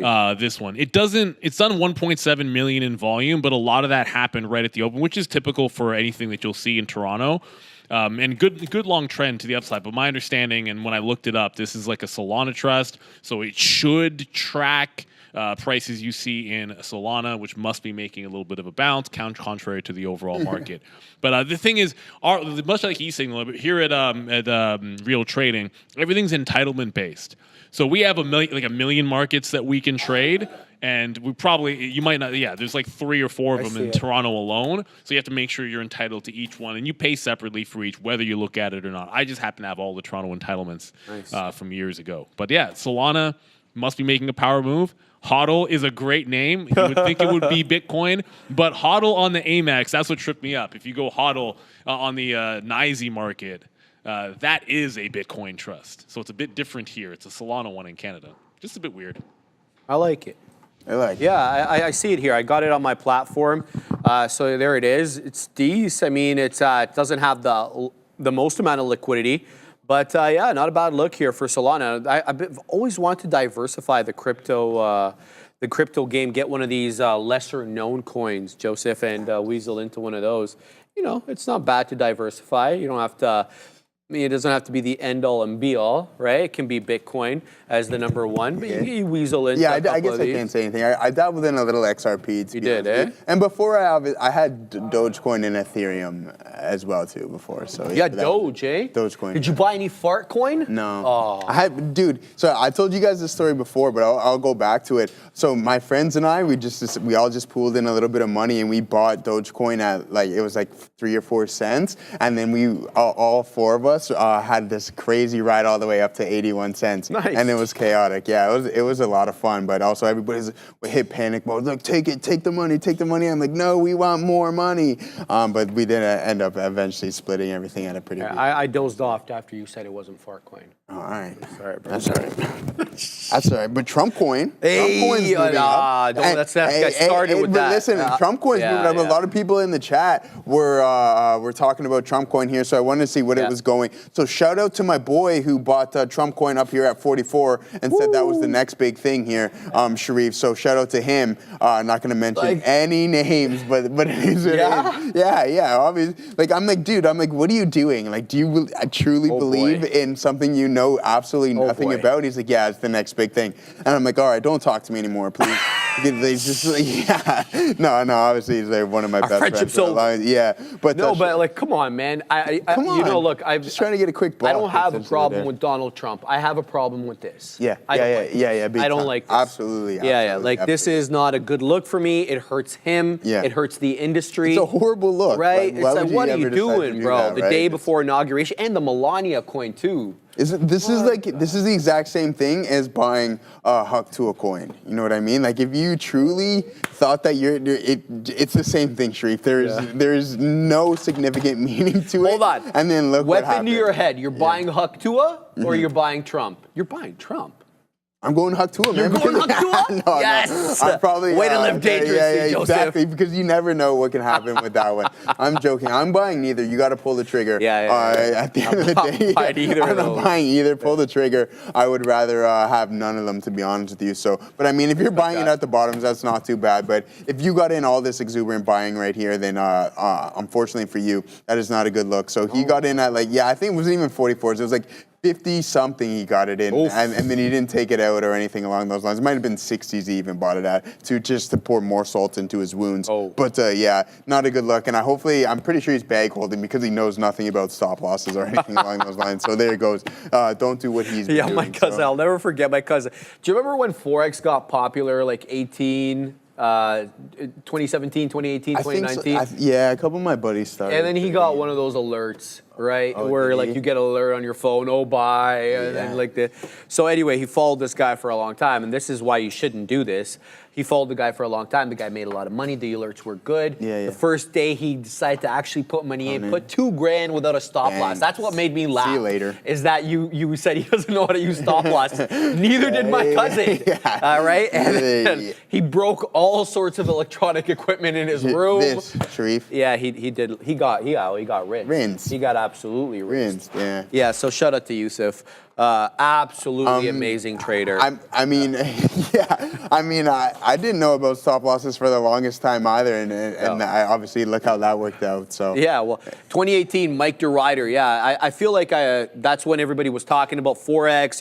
You had a lot of people saying, I used to see a lot of YouTube advertisements come about Forex during that time. Then all of a sudden it died out. I wonder why? Because the equity markets have been going haywire since that time. in a good way, of course. All right, guys, we're back into Pony. Sorry, you want to cover something? No, I was just going to ask, guys, in the chat, do you guys trade Forex? Just put yes or no if you trade Forex or not. I'd love to hear this. I'd love to see kind of what it is. Is it or just straight equities? It's either Forex or equities. Just put it in the chat. Let's see what you guys are up to and what you guys are actually trading. Yeah, I'd love to hear about this. Shout out to my man Bovin. My man Bovin's back in the chat. He's letting me know about UPXI. Upexi Incorporated, an entire $16 million market cap. I'm being sarcastic. Let's look at UPXI. How are we doing here, Bovin, on this name? So this is the 4 hour, obviously not what I'm looking for there. So everyone's saying no. Yeah, no, a lot of people no. A whole lot of no with the Forex. Bill R. Tony, of course you're trading Forex. Okay, I feel like they're, that Tony, yes. Yeah. Shout out to my man Tony. No, seriously though, the only time, and literally the only time I bought Forex, and I told you this, was when IB made me actually buy US dollars with my Canadian to trade these equities. Otherwise, I've never really done it. And that doesn't mean there isn't opportunities. I feel like there's probably going to be a lot of opportunities. Now, Donald Trump has made it very obvious. His stated goal is to lower the US dollar so they can increase exports. And so if his intention is to do that and the market ends up, going with what his intention is, I think we definitely get volatility in the Forex market. How you take advantage of that, it's going to be up to you. Let's have a look at UPXI. UPXI, shout out to my man Bovin. Let's throw in the ticker there and do some TA. So an obvious upward channel here for me, Bovin. I don't know how you see this. For whatever reason, this UPXI is respecting the 50 exponential moving average on the 5. Not really sure why. And I'm also usually hesitant to want to base anything on the 50, on the 5 at least. That's the red line, guys, on my chart there. In addition to that, Bovin, I don't know how you feel, but this looks like it could be a flat top break. An ascending wedge is what I see here. There's obvious resistance in between 12 to 12 and a quarter. Let me make my case. All the closing prints, for the exception of maybe one, below $12. You're getting multiple wicks between 12 and 12 and a quarter. All the while, you're putting in higher lows. So you have that higher low, higher low with that flat top. That's what we call an ascending wedge. This could get parabolic if it breaks 12 on a decisive basis. Look for that closing print on the 5 as your gauge to whether this is kind of ready to go above that 12. So I like it. Thank you, Bovin, for pointing that out. This one has earned its way onto the side chart. And who are we going to take off here? We're going to take off ENVAC, that piece of crap. UPXI, we're going to throw that bad boy on there, and now it's got a permanent place here on the side chart so we can monitor it, and if we need to execute on it, we shall. So thanks, Bovin, for that one as well. As I always joke and say, he is my second pair of eyes. Can't always be looking at those scanners, baby, especially when you're doing the show and punching into positions, but you got Bovin there in the chat. So if you're into small cap gappers, keep your eye out on his messages. I'm in Pony. I wet the beak there up to 60, but it's right back into my entry position at that 50 penny level. This feels to me like a lower high here on PONY. It worked its way into 60. Prior to that, it had been at 70, technically 69s. So what I've done is I'm basing my out on 45s. It loses 545, I'm out. I'm not going to do the dance with Pony. It's already given me grief before. CEP, I want to mention this one, okay? We can't trade this one for whatever reason, but this one went berserk. Okay, I was watching this one that we talked about that 1380 flat top break. It came in spades, bro. Spades. Look at that move above 1380. It moved up to 1540 and then dropping back down now into 14 and a half, 1440. I got to tell you, it's very spready and it's kind of illiquid. I know, Adara, but they're hard to trade when they're spready, but I get your affinity for them. Yeah, it's a small capper-esque, Adara, not fully small capper, but it's a medium capper. Fair. Let's find out exactly what this thing is here. I appreciate you, Adara. $185 million market cap, so, a little out of small cap gapper world. In any event, it's had trouble with 15, both initially and on this move over here, so $15, a definite area of resistance here for CEP. Trade this one carefully. It is spready and it goes wild, as you can see, okay? Topping tail candle into 1544. That's the look right now. Let's take off this one and put SMMT. Yeah, so that's all I got right now, Joseph. PONY. It's been a light day for these small cap gappers. I'm going to load up UPXI over here. We'll take off SMMT and we'll see if we can execute something here on UPXI, which is, I believe, on the NQ. It is. Oh, Bovin, this is awfully spready. You think I was mad about that other one? CEP? UPXI even worse. This one was 30 pennies, quick as I looked at that. However, Bovin, I will be buying this in and around 11 to 1080. If it does reject 12 again and comes back down, I want to take advantage of that higher low. We've already got 2 higher lows on UPXI. Case in point number 1, case in point number 2. If it comes back into 11, Bovin, I'm a buyer. I'm picking it up there in front. In fact, I'll front run 11. I'll put it 11.10, whatever. I want that flat top break, love, baby. So let's go ahead and throw in that order right now. We're going to go 11.11. We're going to do 11.11, Joseph. So that's the number there. Not 7-11, Adara. Not just 11.11. 11 is her lucky number. Yes. Yeah, I can get behind that. I think that makes sense because your birthday's on the 1st. So obviously the for 1 there, 1-1. So get it, Adara. All right, what do you got, Joseph? Yeah, guys, so let's just go over what we're doing. You can see that we're starting to cook up here a little bit in TSLA as well. Someone in the chat, Kurt asked me in the chat, he's like, Joe, where do you see some supply? And I said, that's all the way up there at 260. We'll go over the chain again, but guys, we've been through it time and time and throughout these sessions is that look at the high, look at the highest levels of open interest, and then look at that intraday high here. So once again, coming heavily into play, we took that short on the TSLS and that are the long on TSLS, so synthetically short Tesla on that front. But let's go over what we were trading here today. Nice topping signal here on PLTR, still up 7% on the day. Oh. So that's still fantastic for PLTR there, Sharif. That's bigly, as you would like to say. It wasn't Clayton Big Design, but okay, yeah. So what else did we trade here? Clayton Bigley. It is not. Clayton Bigsby. Yeah, it's Bigsby, but that's what it reminds me of saying, right? But Neil's chuckling too, bro. He knows what's up, man. Everybody who watched Chappelle's show knows what's up. Yeah, Clayton. It got wild. But anyways, guys, so you can see we started really small here, gave it a bit of a wider stop, and then we started to add to the position, add.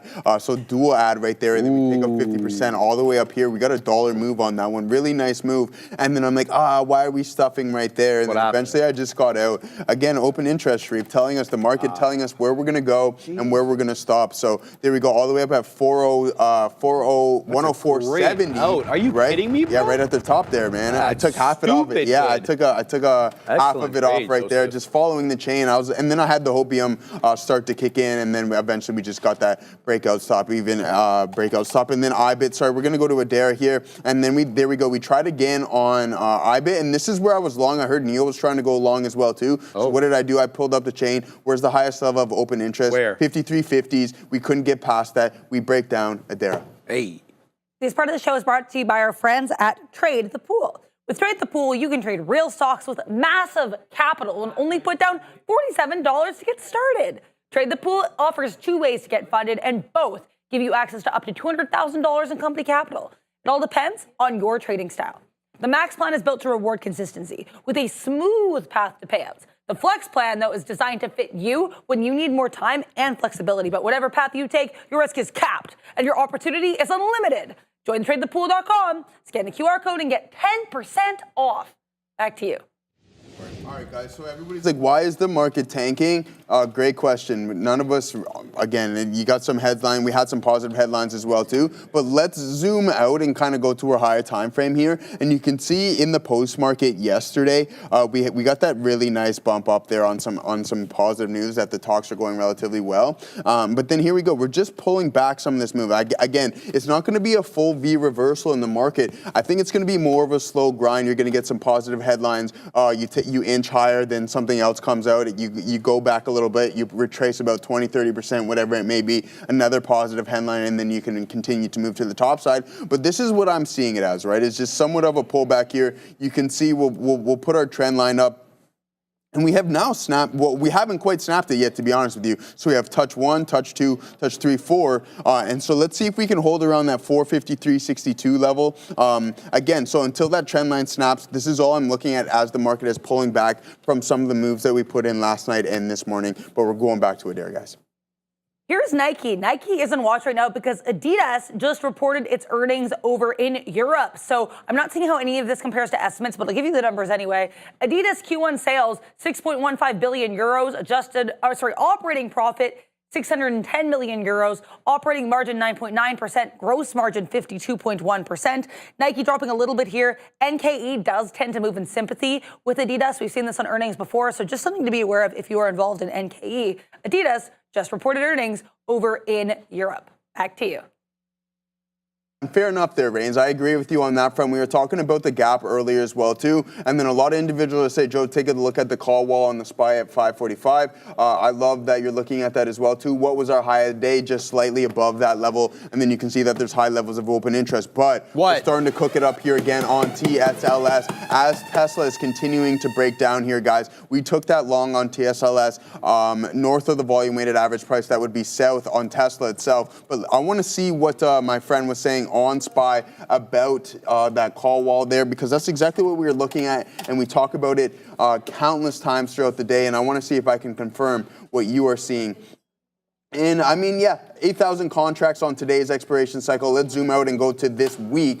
7,000. It is the highest, but at 540, there is a high level of open interest as well, too. So, again, nothing crazy, but I guess for the SPY, 7,000, 9,000 relatively to what else is being printed on there, fair enough. I totally agree with you on that one. Good call out. Let's see if we can continue to climb here in TSLS, guys. Get up, fat pipe. Ooh. Let's go, baby. 1280 is what I'm waiting for. We've got multiple prints.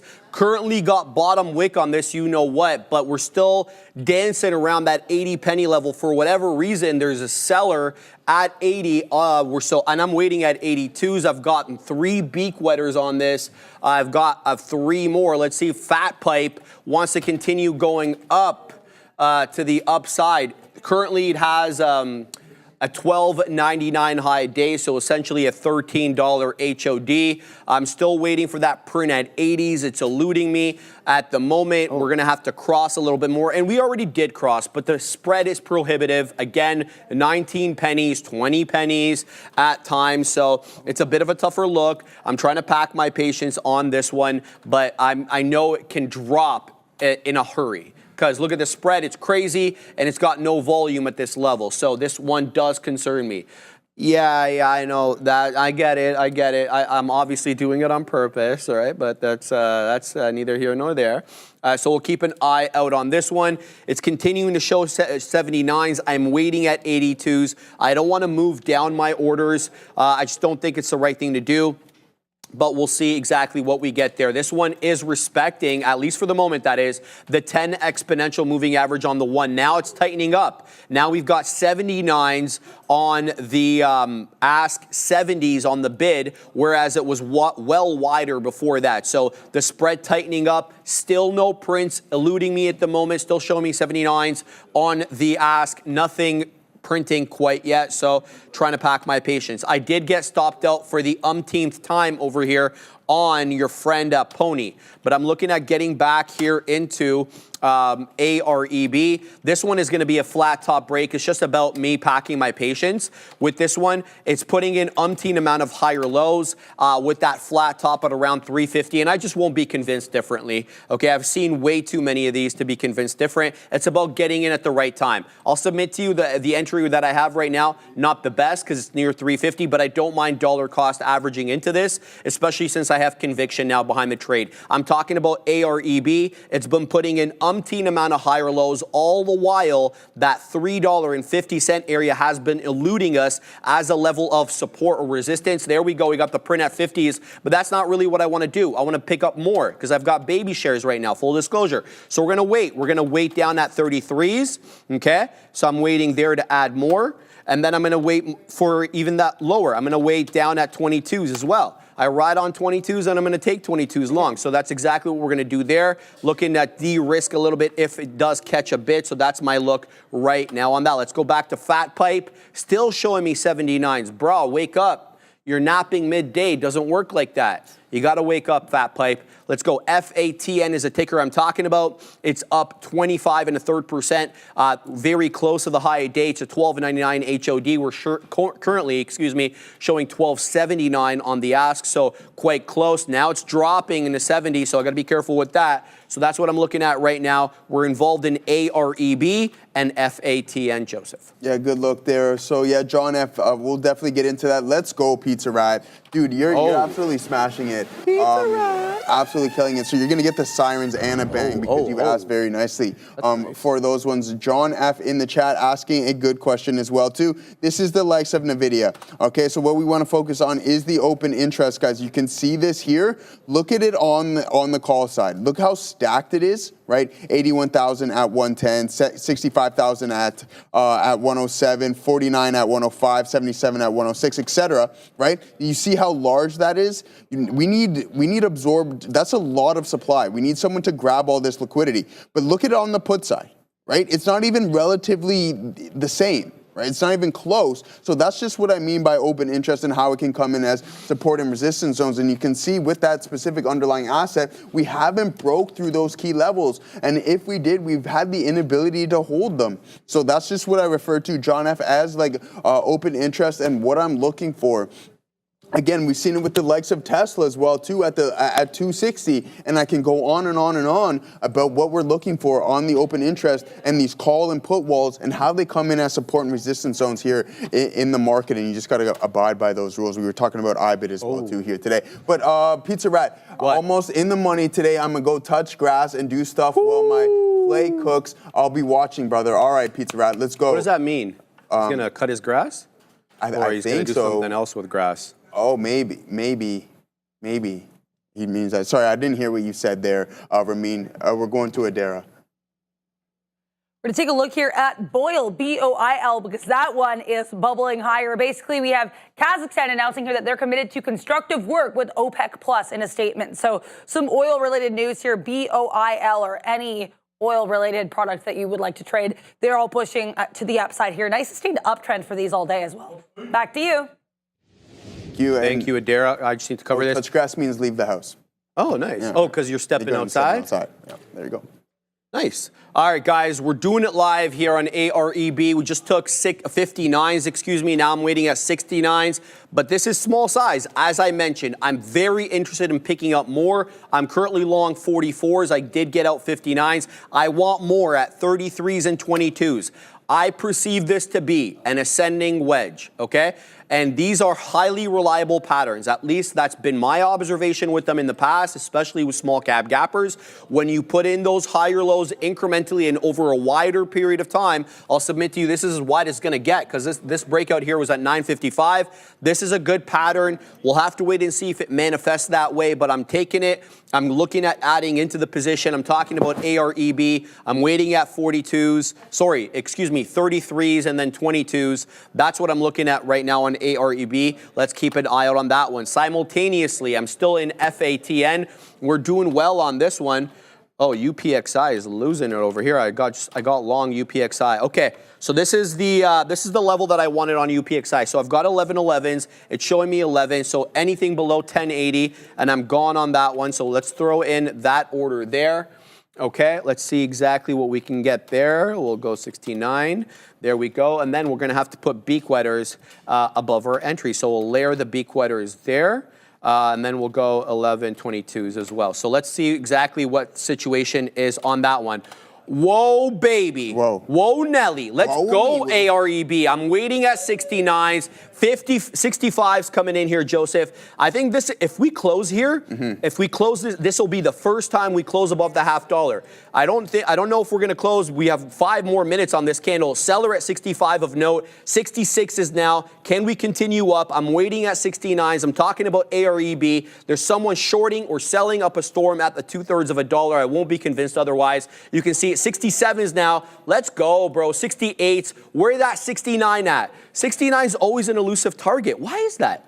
Am I the only person that says that 69? Let's go 69. Boom. boom to the high side. We'll take 69s, baby. All right, now we're gonna go higher, Joseph. So we still got more outs. Now we're gonna go to 82s. I'm born in 82 and I happen to like the number. Bang. All right, hey, my guy. All right, so we're gonna set up there on your friend ARB. All right, guys, I'm having a good time. Can you tell? We're back. He's back. He's back. He's back. All right, Let's guys, go. we're doing it live. He's back. FATN, I had to wet the beak there in the mid-60s, guys, because it's just awfully spready, and I'm unable to get the print at 80s. I'm talking about fat pipe. I've been waiting at 82s for a hot minute. It's not giving me the print, so I'm going to have to continue to wait. I'm sorry, guys. You know, look, I've got some peculiarities, Joseph, I'm right? listening. Like you can kind of tell about that, and you know, I just go with it. You just, as you get older, you're less self-conscious about your peculiarities, and you just kind of just go with it. Like, you just go with the flow. You know there. what? If you don't like me, like, Yeah, boy. all right, I don't care. That's the thing, right? You become shameless in a way, in a good way, right? So go with that. Let's just go with that. All right, guys. No, we're having a good time on the show. Still waiting for something above that $0.75 on ARB. That is currently the high of the day. It's 374. I'm waiting at 82s and the 95. So by definition, I'm waiting for that high day break. However, fat pipe is continuing to lose the bid. Now we've got 69s on the asks and 40 asks on the ask and 40 on the bid. That's already 5 pennies below my my entry. I'm long 45s here on fat pipe.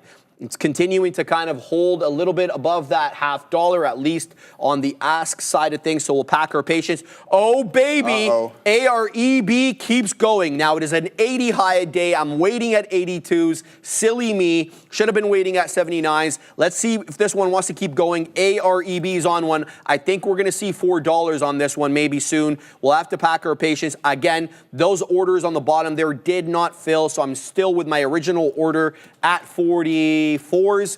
I didn't get anything, sadly, at 33s. I didn't get anything, sadly, at 22s, as it did not make its way down there. 80, high a day, looking for that 80 break, and then possibly 82s. Nice look there. Yeah, Gorav, nice work as well, too, there on those trades, brother. So way to grab that low on AAPL. City Boy 305, do I trade other BTC vehicles like MSCR FBTC?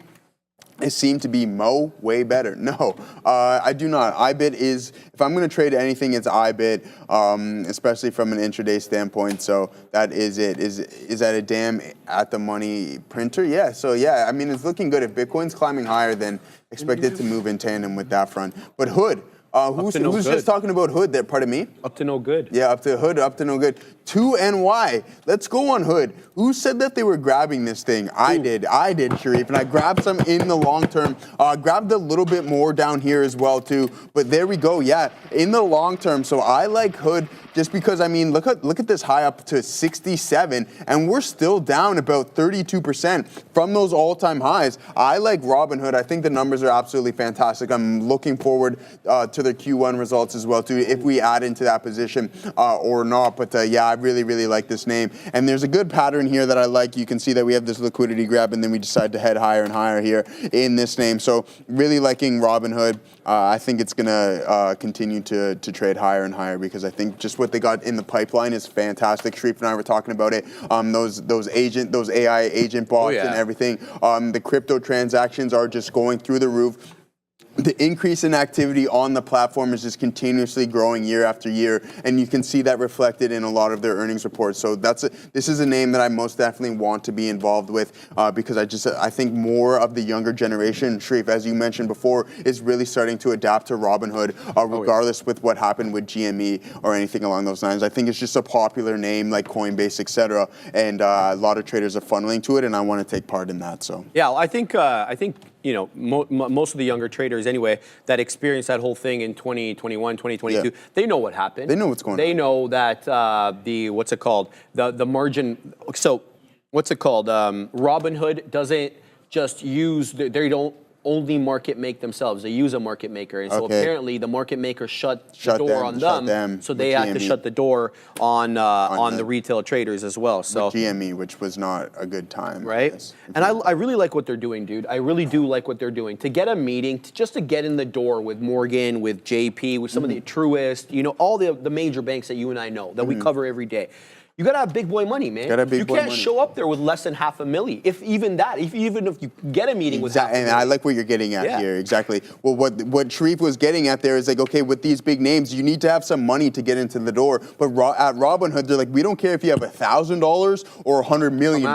We're gonna treat you the exact same way. Obviously, if you got $100 million, you might get a little bit of special treatment. But essentially, what he's saying is just that it doesn't matter. We're gonna treat everybody, all our customers, the same, and that's why I think the platform is going to continuously grow at the rate. 89% year-over-year increase in options activity, Sharif. 700% increase year-over-year in crypto activity. Those types of numbers, you buy. I'm not going to tell you what to do, but I'm personally buying that stock, and that's exactly what I did. So, I happen to love the trade. Yeah. We talk about it a lot. Robinhood, good look, and I think you like the CEO as well. I think you've made that point very clear. Oh, Vladdy, my guy, Vladdy. What's up? You're Vlad Tenev, man. You're your boy Vladdy. Who's that other Tenev guy on the Leafs? Oh, I was like, who's that Vlad Tenev fake, bro? Vlad, it's his cousin. It's this guy. I love it. I love it. Yeah. We're having time. We're having a good time on the show, guys. There's a monster seller at 80s.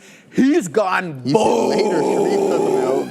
AREB's flying, Joseph. Here we go. We're coming in on $4, baby. We did it live. We took out 82s. Now I'm waiting at 95s. I'm talking about AREB. We're awfully close to triple-digit territory. We're up 75%. Here comes that $4 area.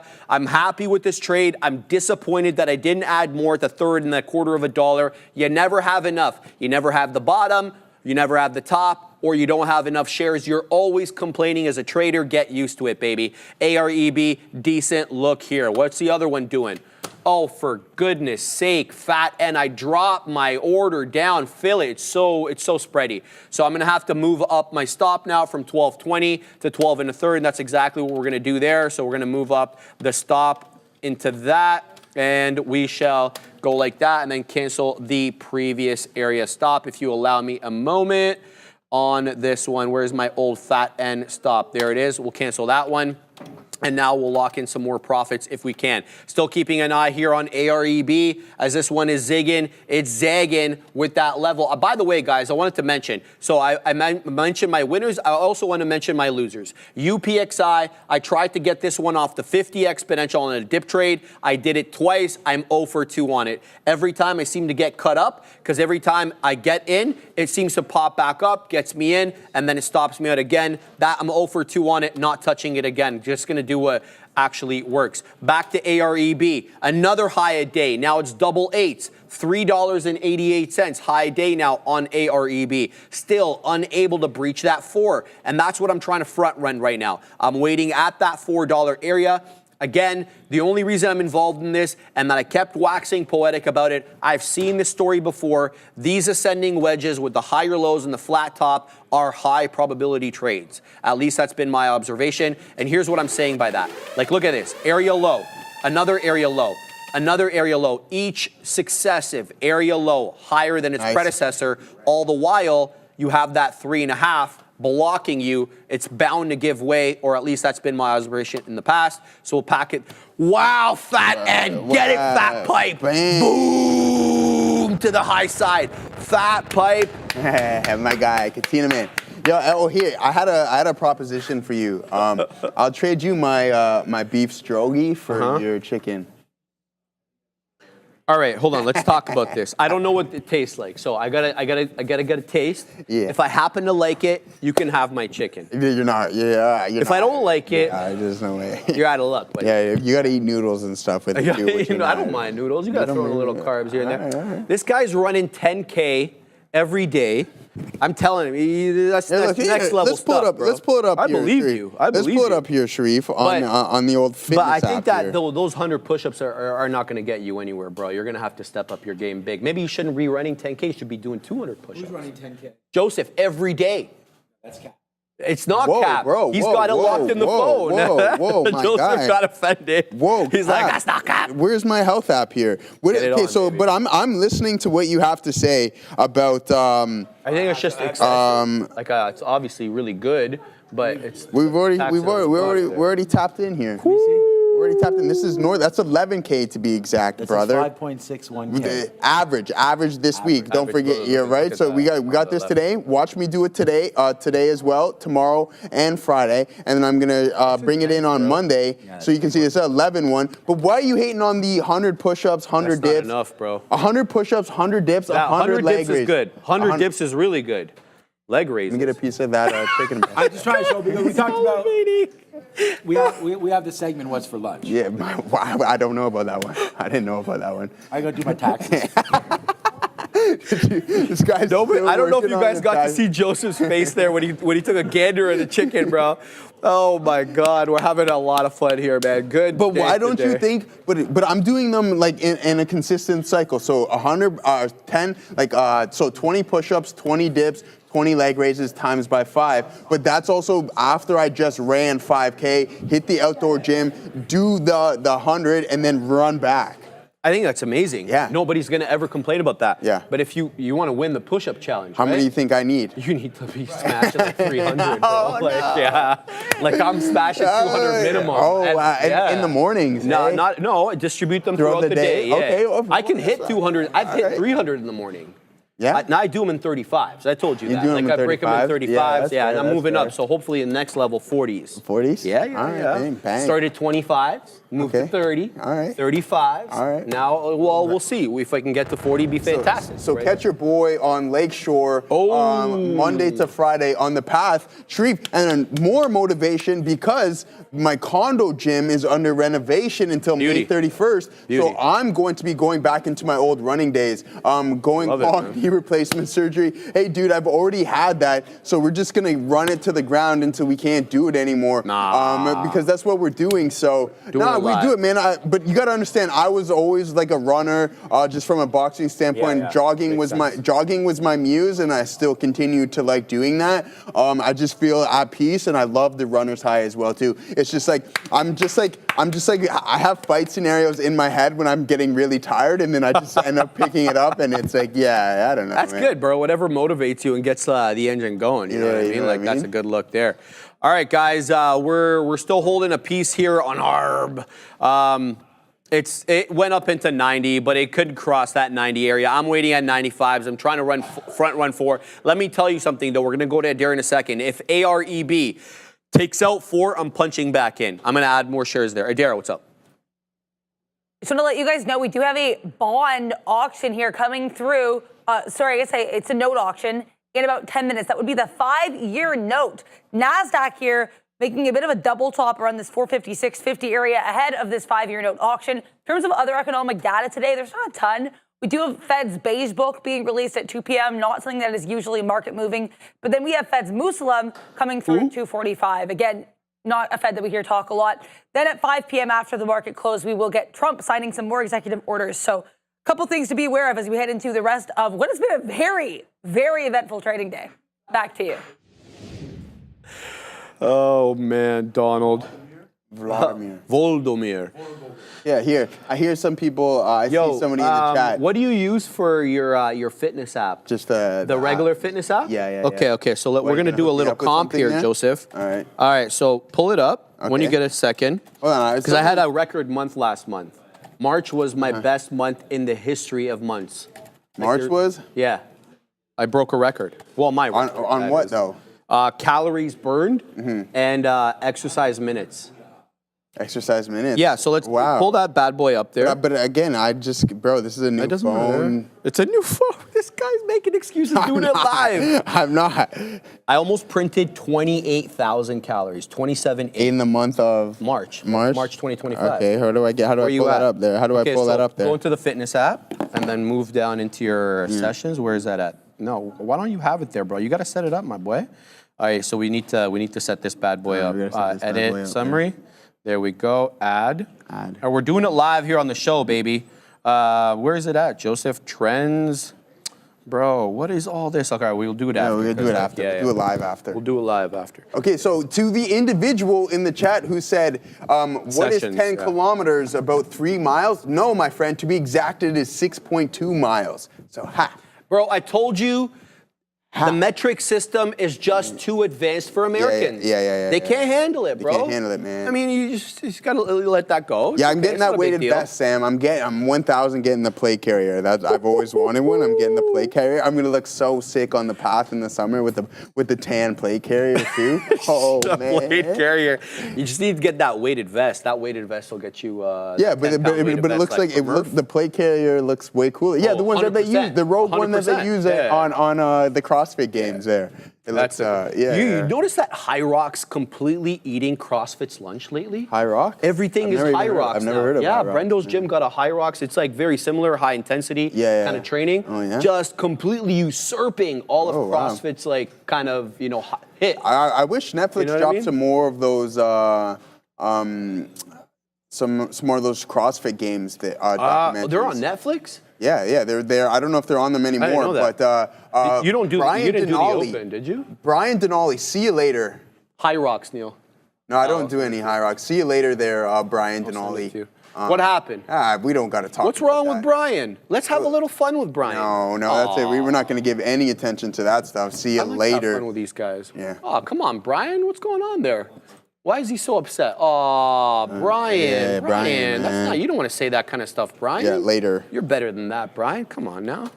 Deuces. You know what we're doing here? Live. We're doing it live, Joseph, and this upsets me. Oh, man. This upsets me because of the spread. So the high of the day is 97 pennies on AREB. Ooh. It crossed, but it didn't cross enough. And now there's a monster seller at 90. Can we shake them? We're eating up the size there, but it drops true to form. So 90, an elusive target right now on AREB. I'm waiting at 95s, despite the fact that the high of the day is 97. Again, that owes to the spread, guys. It's got to cross on both the ask and the bid. And if you're wondering what that is, if you're a newer trader, fine. On this side of the equation, you'll see it says 382 over here, and then a different number over here. It keeps changing, right? So this is the bid side. This is the most amount that anyone is willing to pay that's posted for that particular name, and this is the cheapest anyone is willing to sell it that's posted obviously over here. And so the difference between the cheapest price that someone's willing to sell at and the most expensive price someone's willing to buy at, that's what we call the spread.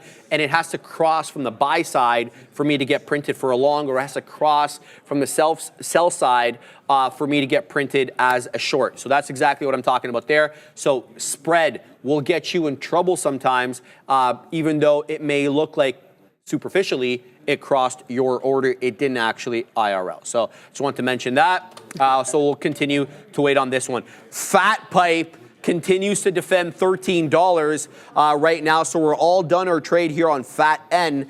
FATN is the one I'm talking about. I don't mind picking this up off 80s though, Joseph. And the reason is there seems to be $13 support between 1280 and 13.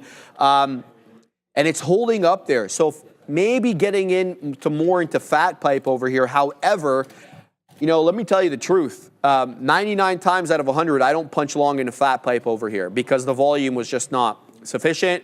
It doesn't even have 1 million shares traded on the day, and we're almost 1 o'clock. It's 520,000 shares. So this one was a riskier trade, full disclosure, okay? And that's the situation. So I'm keeping my eye out on that.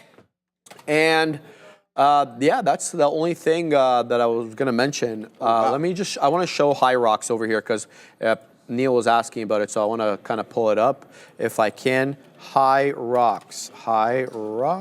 There it is. It's HY, my bad. Oh, okay. High Rocks, yeah. So let me see some images of this, Joseph. So it's kind of like exactly like CrossFit. Look at that. They're doing the same type of stuff, same hit. Wall balls, ropes.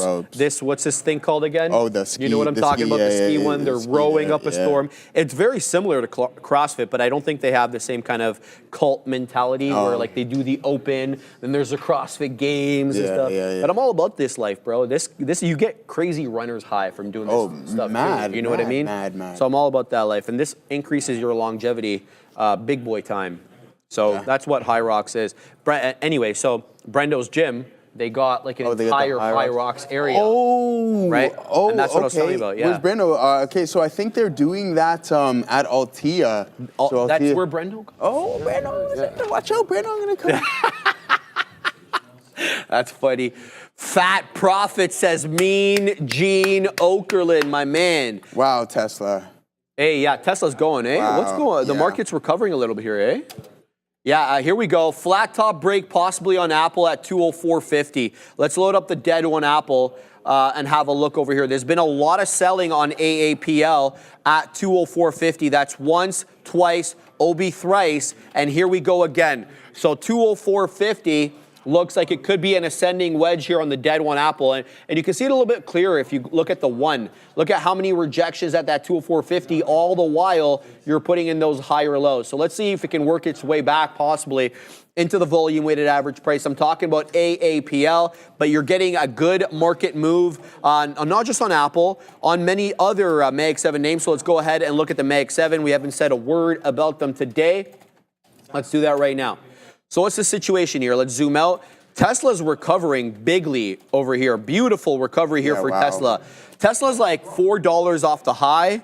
Right now, it defended VWAP quite well. So TSLA in focus right now. You're getting a bid right now, guys, on Tesla. It's about $5 off that bottom. Could be more by the time I'm done talking. So good recovery there. NVIDIA as well recovering. The future.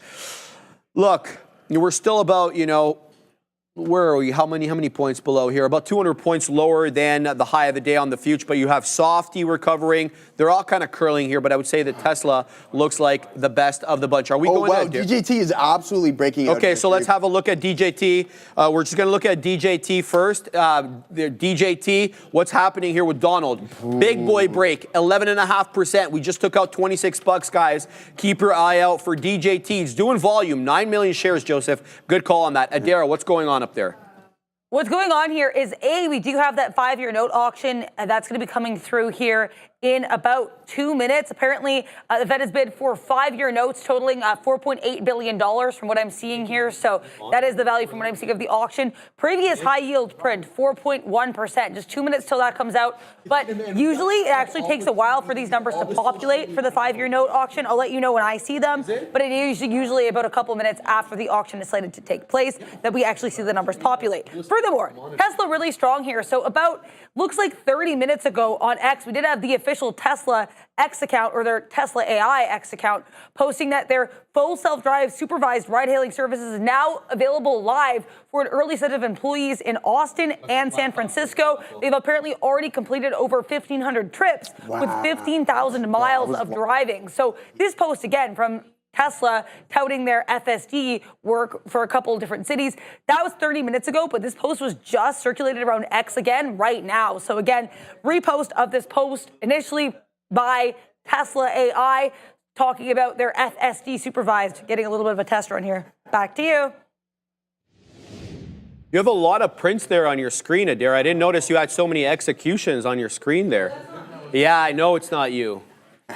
All right, good look there. DJT continuing to go, baby. 11 1/3, still strong on the day. It's printing 26 1/3 right now. 11.5% on Donald John Trump. Keep your eye on this one. I don't have anything on my blotter to account for this, but as the Katina man and the Neil were just telling me right now, it likely is, him just posting on social media that's moving this.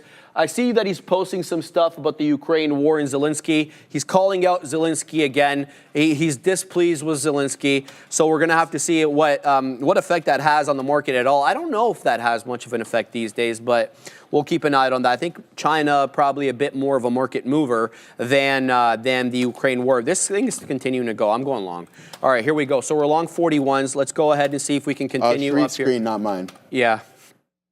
We'll continue to go. Oh, whoa, another dump here, Sharif. Go. Oh, my God. What happened? Look what just happened here in Tesla. Yeah, I'm out of the money. This is TSL. No, I'm out of the money, he said. Damn. I mean, guys, this is the 5th volatility spike that I've seen on the day. This is absolutely insane. I can't believe it. It's almost like, what is going on? This is insane. Guys, we had multiple earlier in the morning, and then we just get another volatility spike right now. Tesla was ripping, and then now decides that it wants to just absolutely tank. What is he going to say? We're waiting for Adara if anything new is coming out. But what is holding up relatively strong here, guys? It is DJT, and let's see what that's going up. It's still breaking up 14.5%, or sorry, 11%. DJT still moving to the north side. Let's see what Adara's up to. Okay, We have some news here coming through. I'm seeing a couple different headlines, but what seems to be maybe the biggest one here is Reeves of the UK, who's one of their finance ministers, basically saying that the UK is not going to be relaxing its food standards to secure a U.S. trade deal, and that they're not rushing trade talks with the U.S. So UK not looking to rush trade deals here with the U.S. Also, we had some comments here coming as well with regards to the Ukraine and Russia. Tensions, apparently Ukraine's defense minister saying that Kiev's delegation discussed a ceasefire and security guarantees with the U.S. But really what seems like it's moving this market here was the fact that the U.K. said they are not rushing into talks here with the U.S. on trade. I'm going to check again here to see if we have these 5-year note auction results yet. I'm not seeing anything yet. But when I see these numbers, I will let you guys know. Sometimes it does take a little while to populate. Back to you. Shout out to the Katina, man. I don't know, bro. Still doing his taxes. He's still doing his taxes. Those papers are still there. That's crazy. Katina, man, we're not going to show the information, obviously, but these are the papers right here. They didn't see it. They didn't see it. No, we're good. We're good. They we're didn't good. see it. We're good. I'm like, man, how right, much I'm outta here. information can be on those 2 pieces of paper? He's been looking at them for a month now. So he just suddenly grabs them from behind his desk, looks at them, and then puts them back. I'm like, dude, you may as well just pay H&R Block at this point and just get them done. Pay the $150 to get them done. That's good crazy. time, bro. Yeah, having a good time today. Yeah, Definitely having a good time.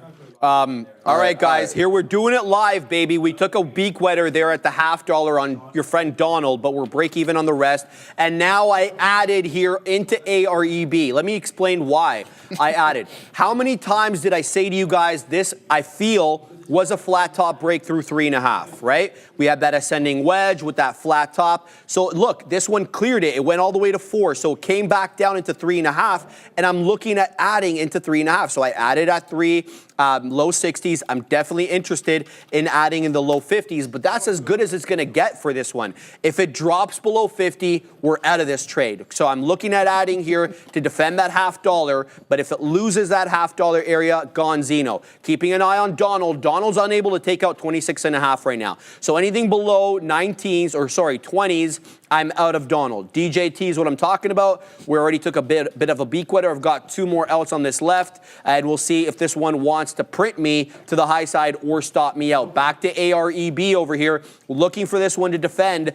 $3.50. Added at 60s, looking at adding in the low 50s, but looking at wetting the beak here in the high 60s. Go ARB. Can you cross, please? Let's go. 67 showing up. Unable to cross. Boom to the high side. Let's take out more up here into 73s if we can. And when we get back from Madeira, hopefully we'll have a print.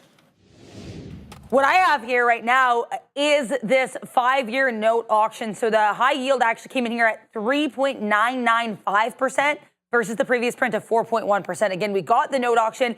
At the same time that auction happened, we did get this talk here coming from the UK. Just to recap, UK's Chancellor Reeves saying the UK will not be relaxing its food standards to secure a U.S. trade deal, and that they have no interest in rushing into trade talks with the U.S. Back to you. It's really interesting there. Very. Well, I mean, like, they're not going to say, oh, we can't wait.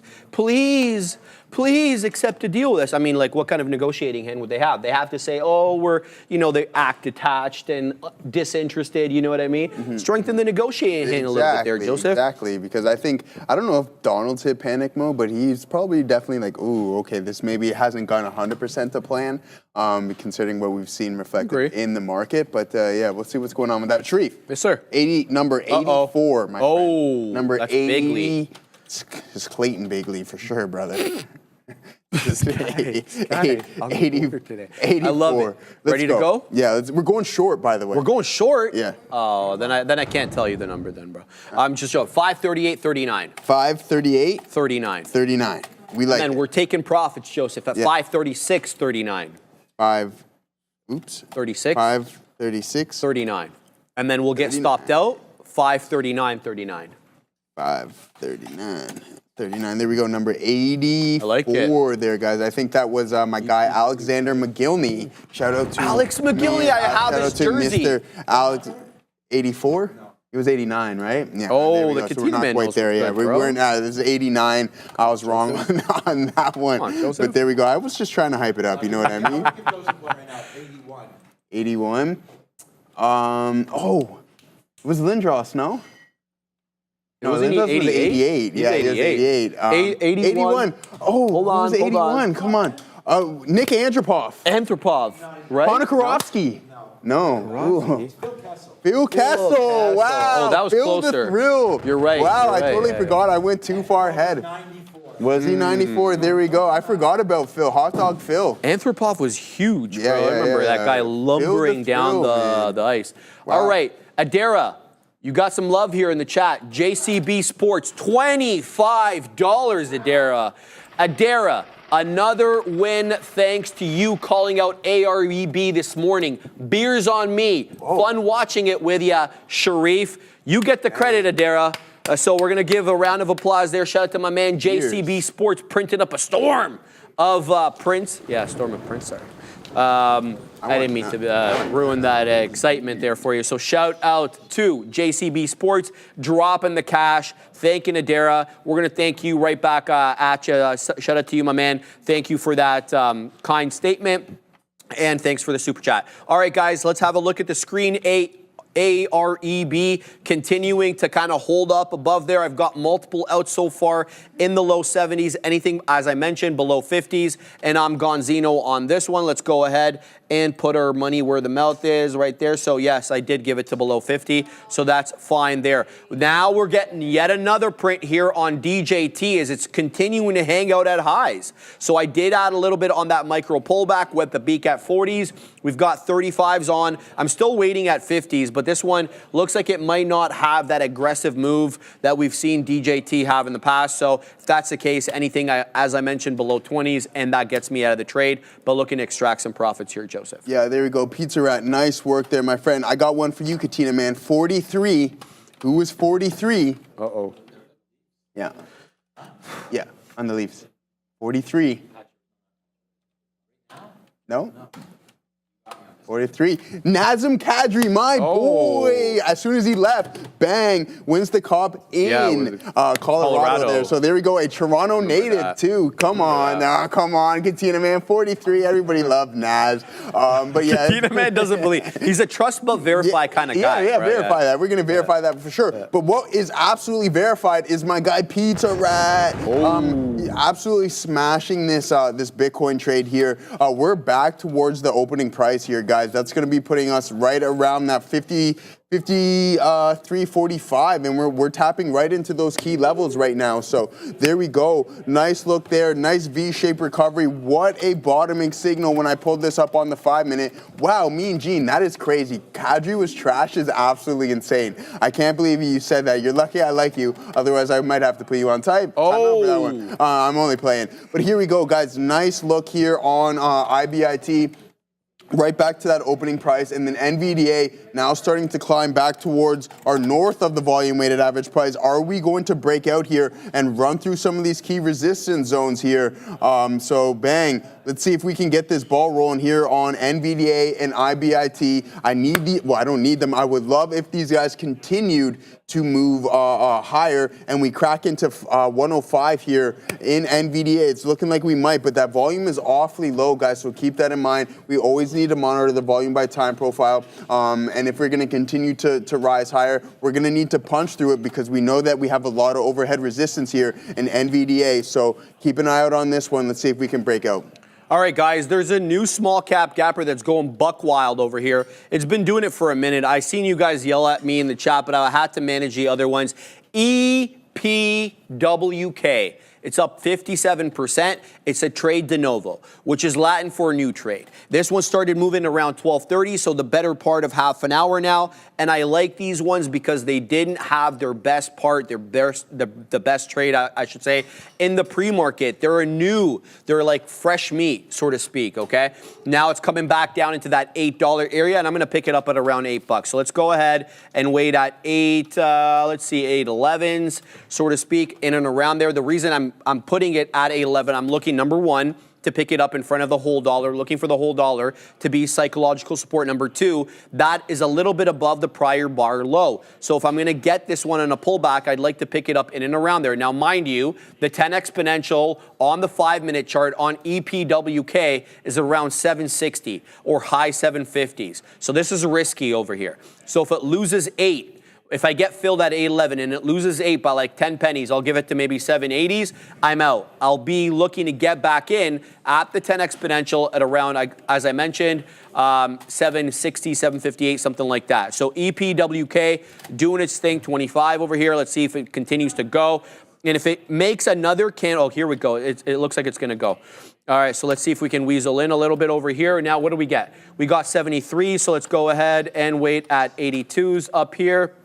See if we can get the print in and around there, and then I'm going to wait a little bit higher as well in the 90s. Here now it's showing me 80s. A lot of volatility in this name. Be careful with this name, guys. This one could absolutely drop off, showing a lot of size here at 77s. There's a hidden seller. Boom! We take out all the levels. Wow. Now we're going to set up a little bit more. Now we're going to sit at 925. Let's see if we can get that 925 print. So lots of zig and zag right now on EPWK. Waiting for it. Here comes 9. All right, boom! Oh no, Joseph. Oh no. I ran out of shares. Oh no.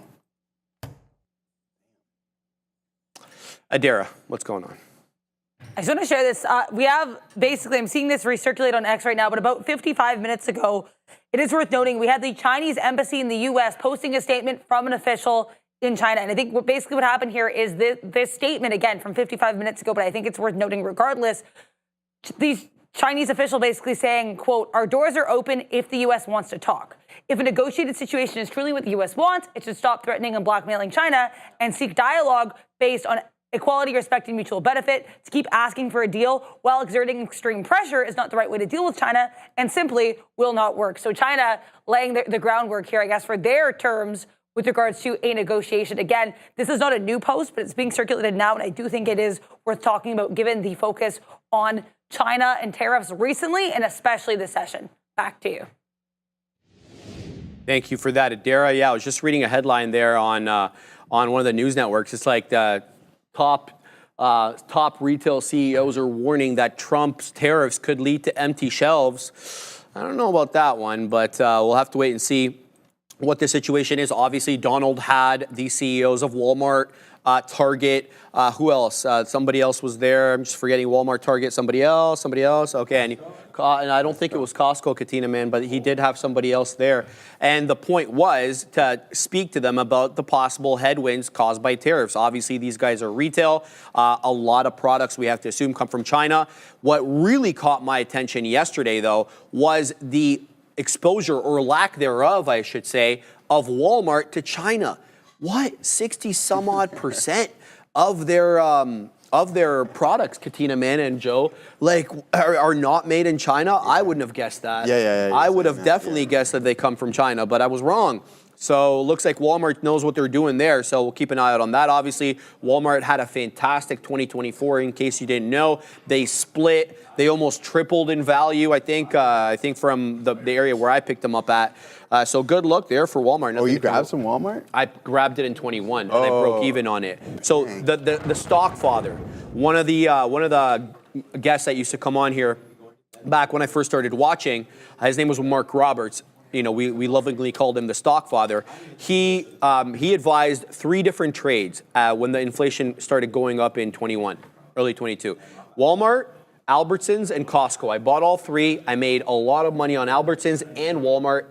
On Costco, I made no money on Walmart. It was literally sideways, bro. Oh, really? And I was out of the money the majority of the time. Oh, wow. Yeah, I bought it at $146 back when it was before pre-split.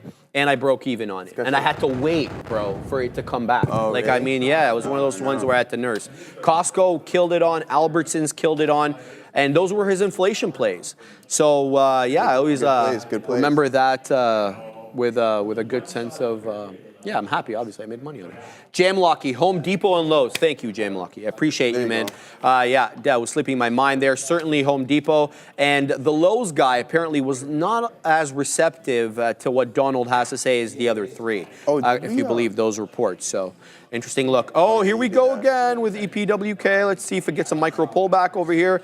Into I'm going to punch in. All right, Joseph, what do you got? Yeah, I'm just looking around here, guys, to see what's going on. I was long, so you guys can see that I was just messing around with the kind of these ETFs on Tesla, and then I took a long on it here as well when we broke up and had printed a hammer candle right at the volume weighted average price. You can see it here right on the 5-minute time frame, but I just didn't hold on to it long enough. So that is my bad and my apologies to you guys, because this was a really nice move and this would have been an absolutely monster of a trade. But I honestly can't complain because we've had some good stuff going on throughout the day. You can see that we were long TSLS, which is again, so I'm like playing short and longs here on Tesla. And then we had some good stuff on NVDA earlier in the session here today, guys. It's just the aggressive ads, right? It's just like I was down here on IBIT. Let's go over the losers, and I was prepared to be really, really aggressive here on this trade. Like these guys are.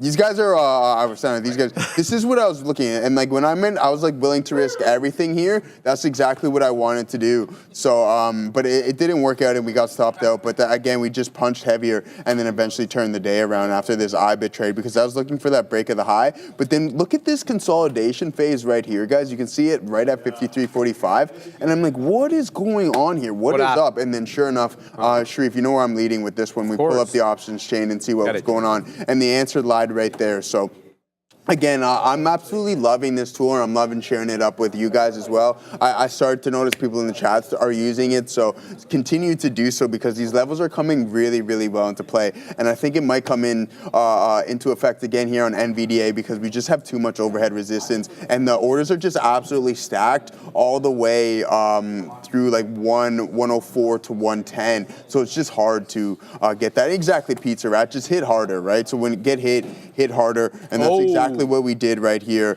on NVDA, and that's what my boy Wayner and all of them in the back like to say. So there you go. We got hit hard, and then bang, we send out the knockout blow here on NVDA, Sharif. Absolutely, Joseph. Well said, my guy. Just looking for my Donald trade over here. We're still doing it here on Donald, man. Donald's still continuing to go here. Go. Yeah, happy about this, but I'm even more happy with this EPWK trade. Initially entered 70s, scalped up to 9, and we got long again once it cleared 9 aggressively at 15, scalped up to 40s. We're doing it live here on the show, baby. EPW dang K. It's up 69%. Looking to clear that, obviously. I'd like to see it above the $0.50. I'm talking about that $9.50 here. It's been having a lot of trouble clearing 9.5. You initially had that rejection over here on the 105 candle on the 5-minute chart, and again over here at 115, again on the 5-minute chart. So what I'm going to do is I don't have it on the side screen over here, so EPWK, we're going to have to put it on the side screen, and we're going to take off AMGH, EPWK. This one's going again, Joseph. Wow. It's really defending 9 here quite well. That's what it feels like. It feels like 9 is acting as a level of support. However, that 9.5, an elusive target. Let's try to get long a little bit over here, and I'm going to give it, basically going to give it to 9. All right, so we'll go like this. Oh, wow. All right, let's do it live over here, baby.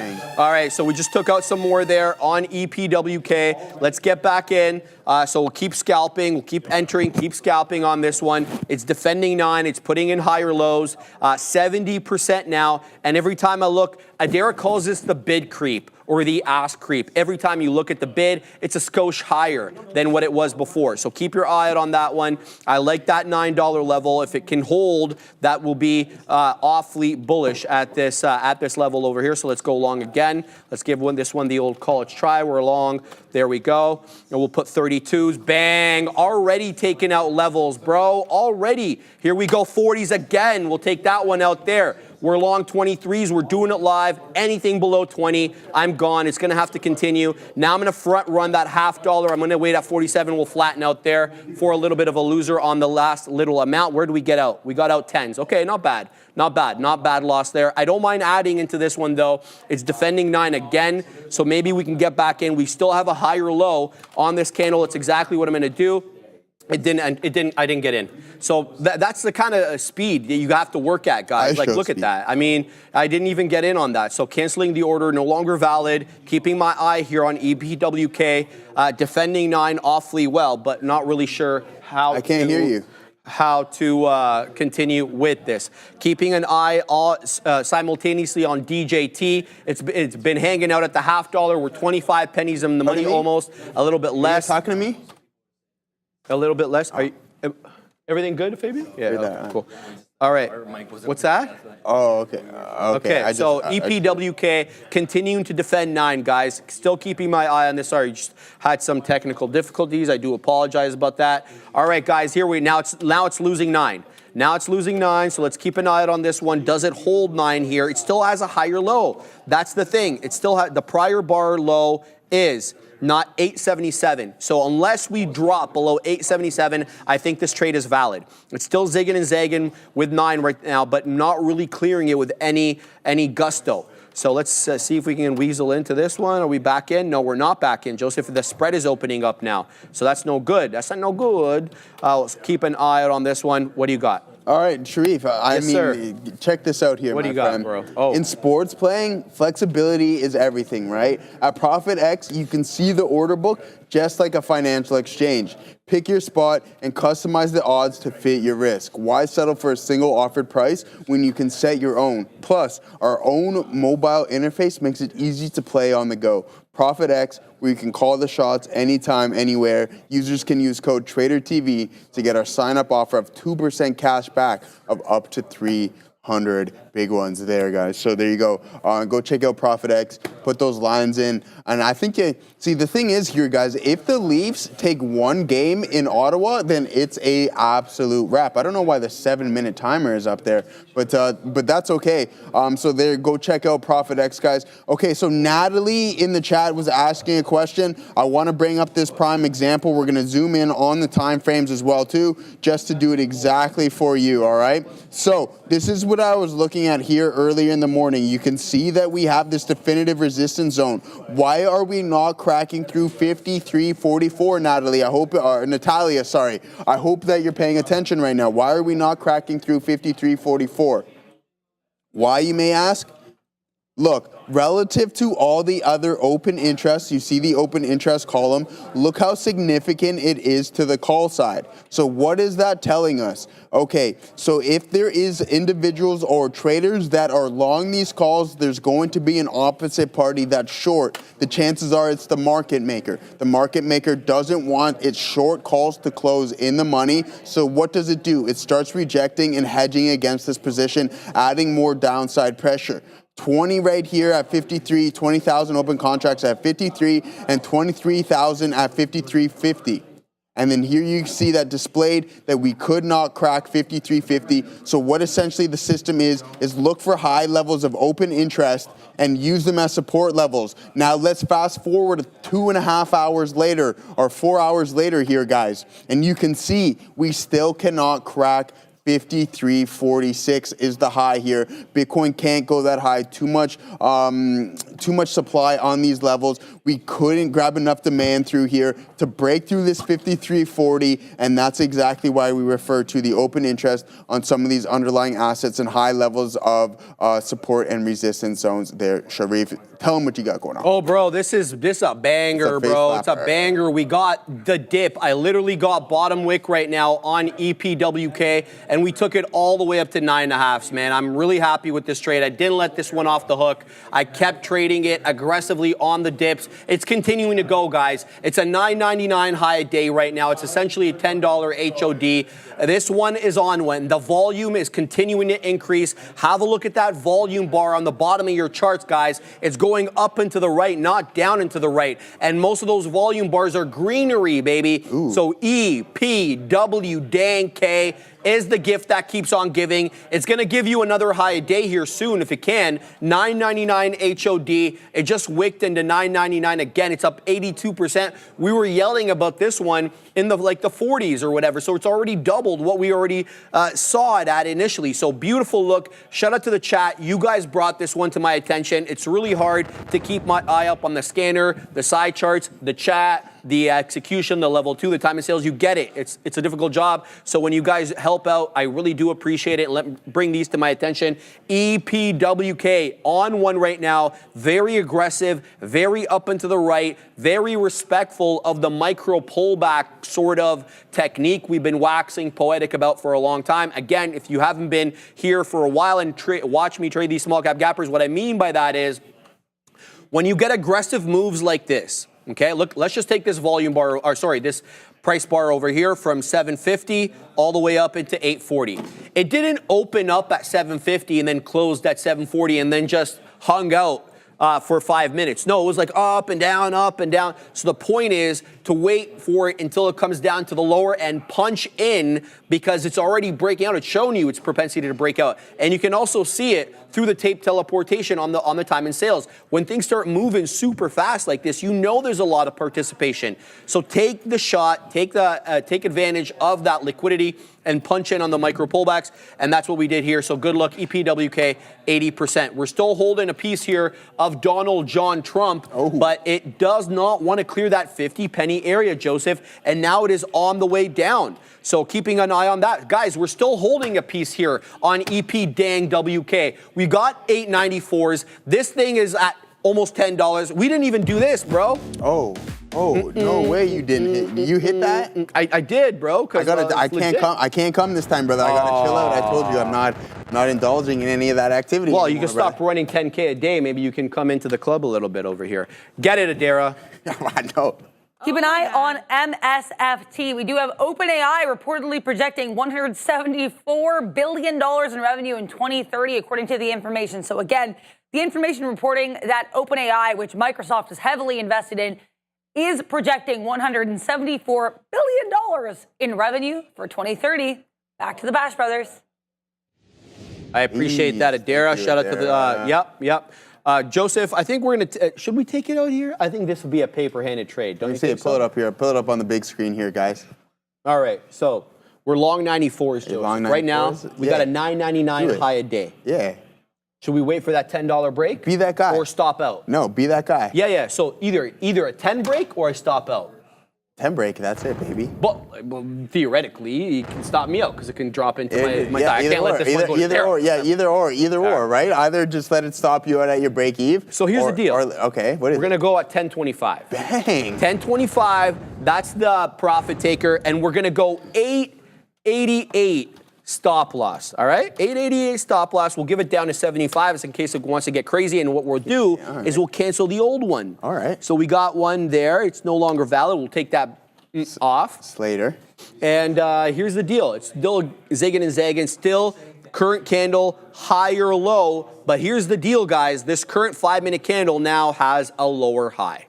So the concern may start for me here. I'm talking about this current candle in the 5 that we got. This candle at 120 made that 9.99 high a day. This current candle at 125 is kind of an engulfed candle, meaning that it's the previous candles both above it and below it in terms of high and low price action. So we'll see if this one wants to take out 10.25, but that's where my order is, and I won't be moving it down. So either I get printed to the high side or I get stopped out. Donald Trump is now back into my entry, bro. We were 25 pennies in the money on this, and quick as you like, we're now break even on it. So the deal is we're flattening out here on the Donald. I'm sorry, Donald, but we're gonna have to let you go, brother. So, yeah, only EPWK right now, Joseph. What do you got? Yeah, good look there, guys. And just everything coming back into the examples here. So this is no coincidence at all. Again, we're just going to continue to talk about it day after day. You can see this after multiple hours of trading. We go right back into the exact same supply zone. And then you can see that we don't have enough demand to go north of that there. And you can see the likes of NVDA with that trading around 104 too much supply up there, not enough demand here, guys. So there you go. IBIT coming into play once again. But I know my guy, Pizza Rat, was in down here. I think it was they're in some calls. So let's go, Pizza Rat. I know you were absolutely smashing that one. So good look. Let's see if we can crack through this 53.50 here on IBIT. Maybe we can get some interest on there if we're going to start to squeeze. But if there's like any form of positive news headline that comes out, I think it's just going to send this through the roof and the overall market as well, too. But a little bit of a choppy session here. Well, I mean, not too choppy. We got some orderliness. We'll pull up the cues to see what we got cooking on. So this is this, right? Like, this was a hot mess. You wouldn't want to be, for me, like, old me would just be getting absolutely chopped up like some onions in here. And then you can see that once we break the support, we continue to move to the downside. We continue to move to the downside. I'm a big fresh onion guy. Yeah. Oh yeah. Oh, like a big. I love onions on absolutely everything. You don't like. I love fried onions too, though. You like onions? And I don't think they have that. If they did, maybe I would try that because It's probably my favorite vegetable. Onions. Yeah. I absolutely love them. And I'm really starting to lead toward leeks too. I like leeks these days as well. Because they kind of got that crunch to them, like the onion. You know what I mean? But hear me out. On the weekends, this is my my turkey bacon and tomato sandwich. We got fried onions, tomatoes, lettuce, a fried egg, and some cheese on there. And that's what we rock Saturday and Sunday. And it is fire. But that turkey bacon really coming into play. I prefer it over pork bacon. Hot take, but it is what it is. Fail. There we go. It's a lot less cleaner, but hey, listen to this, Katina, man. Yeah. Wait, significantly, right? But hear this: pork bacon on the barbecue, fire. That's how I've been cooking it these days. If I do eat it, we're gonna throw it on the barbecue, cooks nice and quick, and you get that nice crisp. And one thing is because all the grease leaks down into the fire, and then it's like you get all the flames and everything along those lines and get it nice and crispy. So there we go. Yeah, but we're from a day-to-day basis, we're cooking that turkey bacon, Selena and I. That is our go-to. I actually had 2 turkey bacon sandwiches last night, one on sourdough bread and then the other one on a regular pita. So there we go. We'll fire a bang up for that one. But back into these markets, guys. Let's see what we got going on here. All right, yeah, double bang, let's go. We love all that stuff. No, but that's the thing, Bob S. I don't like mushrooms. I'm not a mushroom guy. Selena's a mushroom girl, but I catch the fail. There we go. Don't love the mushrooms. Yeah, I'm not a fun guy. Yeah, there we go. I was just doing myself. I'm a boringest guy. That's crazy. That's crazy. Making me crazy. Sharif got stopped out. No. Oh yeah, Sharif got stopped out. Oh yeah, but you went for the move. That's right. You took. It's either home run or nothing at all. But yeah, Big Spile wants to tell you something. What's he want to tell me? He said, here it is. For Joe. Yeah. Try making dill pickled red onions to have for on salads, meats, etc. Ooh, I love pickled onions too. So Quesada, a burrito place around here. I love going to Quesada because they have a big bleep burrito is actually the name of it, and they are one of the only Mexican places that have pickled onions. Ooh. Right? But I mean, for all my authentic taco eaters out there, you know that you only need a little cilantro and raw onion on that, and that's it. That's all you need on a real taco. Trust me, because I love Mexico. So. Well, I love that. Right. And you're smashing the Duo these days, huh? The Duolingo, yeah. Joseph's learning. I've been for a long time, since last September I started. Yeah. He's on that Duo. Yeah. This guy. I love it. Those are the go-to words when you're on vacation, Katima. Neil, what is Aaron learning on Duo? Is it French? French. Oh, so Neil's daughter is actually learning French on Duolingo as well. So yeah, shout out to her. Are you okay? So here we go. We're talking a lot about onions here for some reason. Oh boy. Are you a red onion guy or a white Spanish onion guy? I don't really care. I like onions in general. I like green onions as well. Like green onions are good too. Yeah. So, but if you're at the Sharif, we're at the grocery store right now. I get one. The answer is white. Bang. Yeah, that's what I get. All right. The ones that I get are white, but I don't have a problem with red onions. I have no issues with them. But I just don't know why. I was just giving you the example. You see the red and the white right in front of you, and you went with the right ones. Well, the red ones are brown on the outside, are they not? And then they're white on the inside. The red ones? No, the white ones they have brown like. That's a Spanish onion. Those are Spanish, or those are the ones I get. You like the Spanish? Sorry, okay, so Spanish and the white onions are I see white all what you're around. saying. Yeah, I thought you were talking about the inside of it. Yeah. No, those are the onions that I get. I always get those. I do like 99% of my shopping at No Frills. No Frills. No Frills, baby. That's the way it is, baby. I do 100% of my shopping at Farm Boy.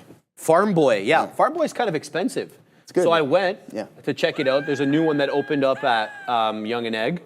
And bro, it's kind of pricey. You think so? It's not. Well, it's not No Frills. Exactly. Well, it's certainly not No Frills, but it's like Whole Foods level kind of pricing. No. That's Loblaws, dude. No way. Farm Boy's good, man. Is it? Actually? Yeah. Farm Boy's good for pricing. I don't like Loblaws whatsoever. Well, Loblaws and No Frills are the same company, but but Loblaws, yes, exactly. So the Americans are like, yo, we don't want to hear about your shopping. Yeah. What are you punching into at the moment? And here's what we're going to punch into. We're going to look for the VWAP retracement on EPWK, and it just came in at 7 3/4. And now it's being met with a hammer candle here, Joseph. But I got to set up for something, so I got to send it to you. Yeah, absolutely. Yeah, Katina, man, you got that one right there. It's more like a Trader Joe's. It's fire. We like that spot. It's my go-to. Been going there, and that's all I got. If I need cheese, actually, I'll get cheese from Metro because it's closer, and you can get the two for $8 right there. See, Paul agrees with me. Farm Boy is very expensive here in Ottawa. Get it, Paul. Oh, okay. All right. Well, it's not the same here. All right, get it, Paul. But yeah, let's see what we got going on here. My guy Robinhood's starting to break down and head towards the lows here. So that's not too good of a look on this name. But I mean, we're now north of 45, which is slightly anyways, but running into these key support levels. What is this telling us? I'm curious to see what this is on the options chain. Do we have a put wall there maybe at 45? No, nothing crazy on this week's expiration cycle. So I don't know. That's a good level of support here that we can see. But it's good that we didn't break through some of these key levels. We went on a nice run here in the post-market yesterday, and then we're holding them relatively well. So that can be a positive sign. Maybe we can continue into some of the strength in the overall market tomorrow. And I think that's going to be the case. I told you guys that we might be in total pullback territory, and we're going to pull up the cues to see what we got going on. And we still have what we gained yesterday. Nice pullback here. We can confirm this with our trusty trend line. And there we go. From that point here, we'll even bring it down to this peak so you can see we have multiple touches. We bounced right off it, guys. We drew this out earlier for the day, so you can see we got that bounce off of this trend line. That can tell me until we sit on the backside of this, there might be some more continued strength in the market, Sharif. All right, guys, new traders, listen up. The first month, it's free. That's right, we're waiving the fees. You get to trade smarter, not harder, by upgrading to that elite experience. You'll be able to analyze, you'll be able to strategize, and then hopefully after all that, you'll capitalize on their platform that has everything. Infinite data, instant trading, lightning fast market insights, and game-changing charts. You can also predict better with the great backtesting tool that they've got. They've got also reliable real-time data and global markets literally at the tips of your fingers. It's an all-in-one platform, so do not miss out. Execute your best trades now. If you're ready to elevate your trading, you will scan that QR code on the bottom right of your screen or check the link in the description of this video. Shout out to the great folks there at eSignal. Joseph, yes, sir. EPWK literally wicked off to the T on that 777s, 777. I ain't talking about the airplanes that seem to fall out of the sky. I'm talking about the level here on EPWK. And it comes into that volume weighted average price, and now it's a candle of indecision with literally almost no body, with huge upper and lower wicks. I'm talking about the 5-minute candle currently manifesting here on EPWK. I am not going to pick it up here. It's a candle of indecision, so I don't know whether this gives up VWAP or moves along its merry way back above 8.5. What I want to see here is a new 5-minute candle to make a new high. That gets me back into the trade. We already have a $10 high a day, technically $9.99, but for all intents and purposes, it is a $10 high a day that we couldn't shake. So anything above 8.5, which is the current high of this candle, gets me back in the trade. I also would consider another attempt or retracement, I should say, into the volume-weighted average price at 777s or 7 low 80s, depending on where VWAP is now. So EPWK, it's on one right now. It is a newer trade, meaning it was not running in the pre-market, was not running at the bell. It started running at around noon, a little bit after noon, and the volume has shown you that. Just look where the volume bars start aggressively. Here we go. It's moving back down into that 777 area. I'm going long here. Let's give this one a try. I'll give it to 769. If it ends up stopping out, that's fine. Let's set up a beak wetter though in the mid 90s over here and then in the low 80s as well. Boom! Right back up into the high side. Go, you little punk. All right, and then we're gonna wait up here as well, but I'm gonna still put in 769 for my outs over here in case we do get stopped out. On this one, so we'll throw that out there. Got a couple of beak wetters on this one, still waiting for the third. We got double eights, excuse me. The next area I'm waiting for there will be 25s. I think that's wrong. I'm taking that off. So I'd rather get stopped out here, okay? The reason is I want this one to run into 9. If I take it at 8 1/4, I'm gonna be angry at myself from 8 1/4 till 10. So I'd rather this one come back into my area, stop me out, than take it out early and lament it. So I've already taken 2 beak wetters here. This is gonna have to run for me to get another one. I will give this one to, 769, as I mentioned. Here we go. It just printed the $0.25 there, rejects off that $0.25, back down into 15s. Let's see if this one can continue to run. What I'm specifically looking for here to kind of feel whether or not the trend is back, in my sales, so to speak, is if it can print above that 8.5. That candle at 135 has a high of 8.5. So I need to see a 5-minute candle with a newer high here to keep me motivated about this one. We'll see what we get here on EPWK, Joseph. Yeah, good luck there, my friend. Some people in the chat there are asking me, so poor Robinhood, any idea on an NVDA options trading for the week? Put our call while I was winning. Yeah, we've been talking about this a lot, my friend. I think that it's going to be tough for NVDA to close above 110 on the week, and even anywhere above 104 through to that level, just because of the high levels of open interest. But again, let's wait.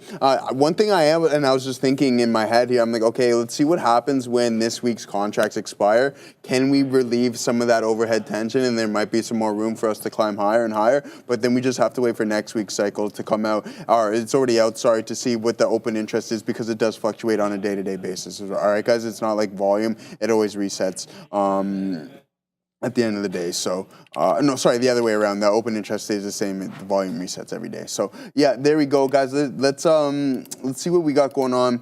I would like to see, there's a short possibly here coming in. You can see that we rejected that 104 level once again. So that is what it is. The market heading back towards the top end of this trend line. So there you go. There might be some more shorts. And you can see that Tesla was also not able to break through that 260. We almost got there, 259.51.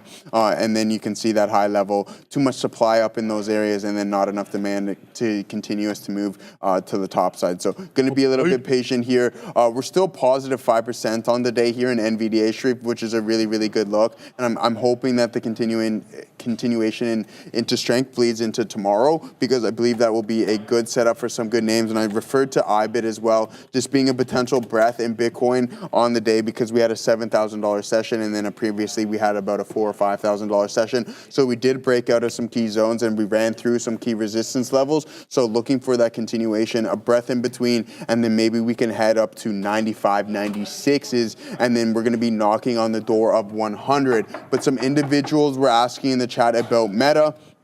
Let's talk about Meta. I think I still personally love this name, and I wish I could, I don't want to spend so much capital on it. I mean, I think it's going to be a fantastic name, and it's still the absolute future. There's no questioning that, because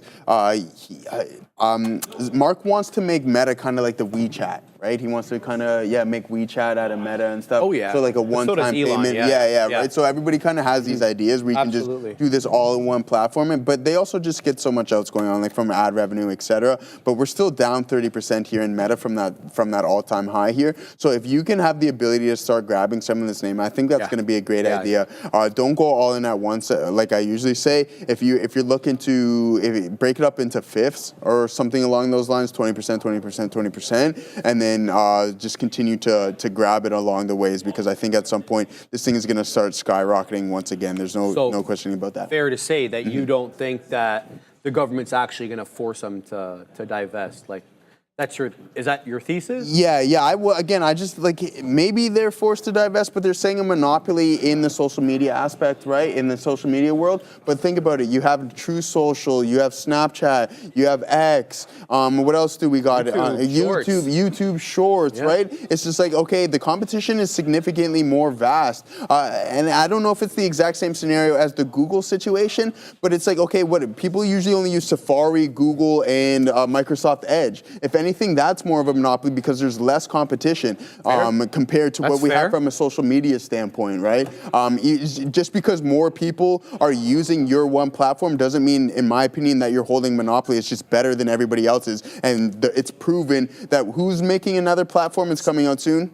Who? I think like Newsmax or something was going to come out with like another social media platform, and we were talking about it the other day. Okay, that just adds more to Meta's case, is that there's more platforms that you can use than there are search engines that people necessarily. And to be fair, I think what you're trying to say is you don't want to punish them for being successful. Yeah, absolutely. Absolutely. Funny thing, that's always been the argument by the companies who have been accused of being anti-competitive and who have been charged with antitrust lawsuits. They're like, why are you punishing our success? Do you think it was easy getting how many billion active users do they have daily, Joseph? Is it 3 or something like that? Stupid like that, right? And like think about how long that took them, right? Over a span of how many years? Yeah, and that's the ugly part of the system. But on the other side of the equation, you want to say, well, look, yeah, maybe we are punishing them in a technical sense for being successful, but there's a noble end to our madness, which is to protect the consumer. If there's too much power in the hands of one distributor, in this case, obviously Meta, then the consumer suffers because, well, they have less choice, things stagnate, there's less innovation. I don't know how true that is. This is all textbook theory, so to speak.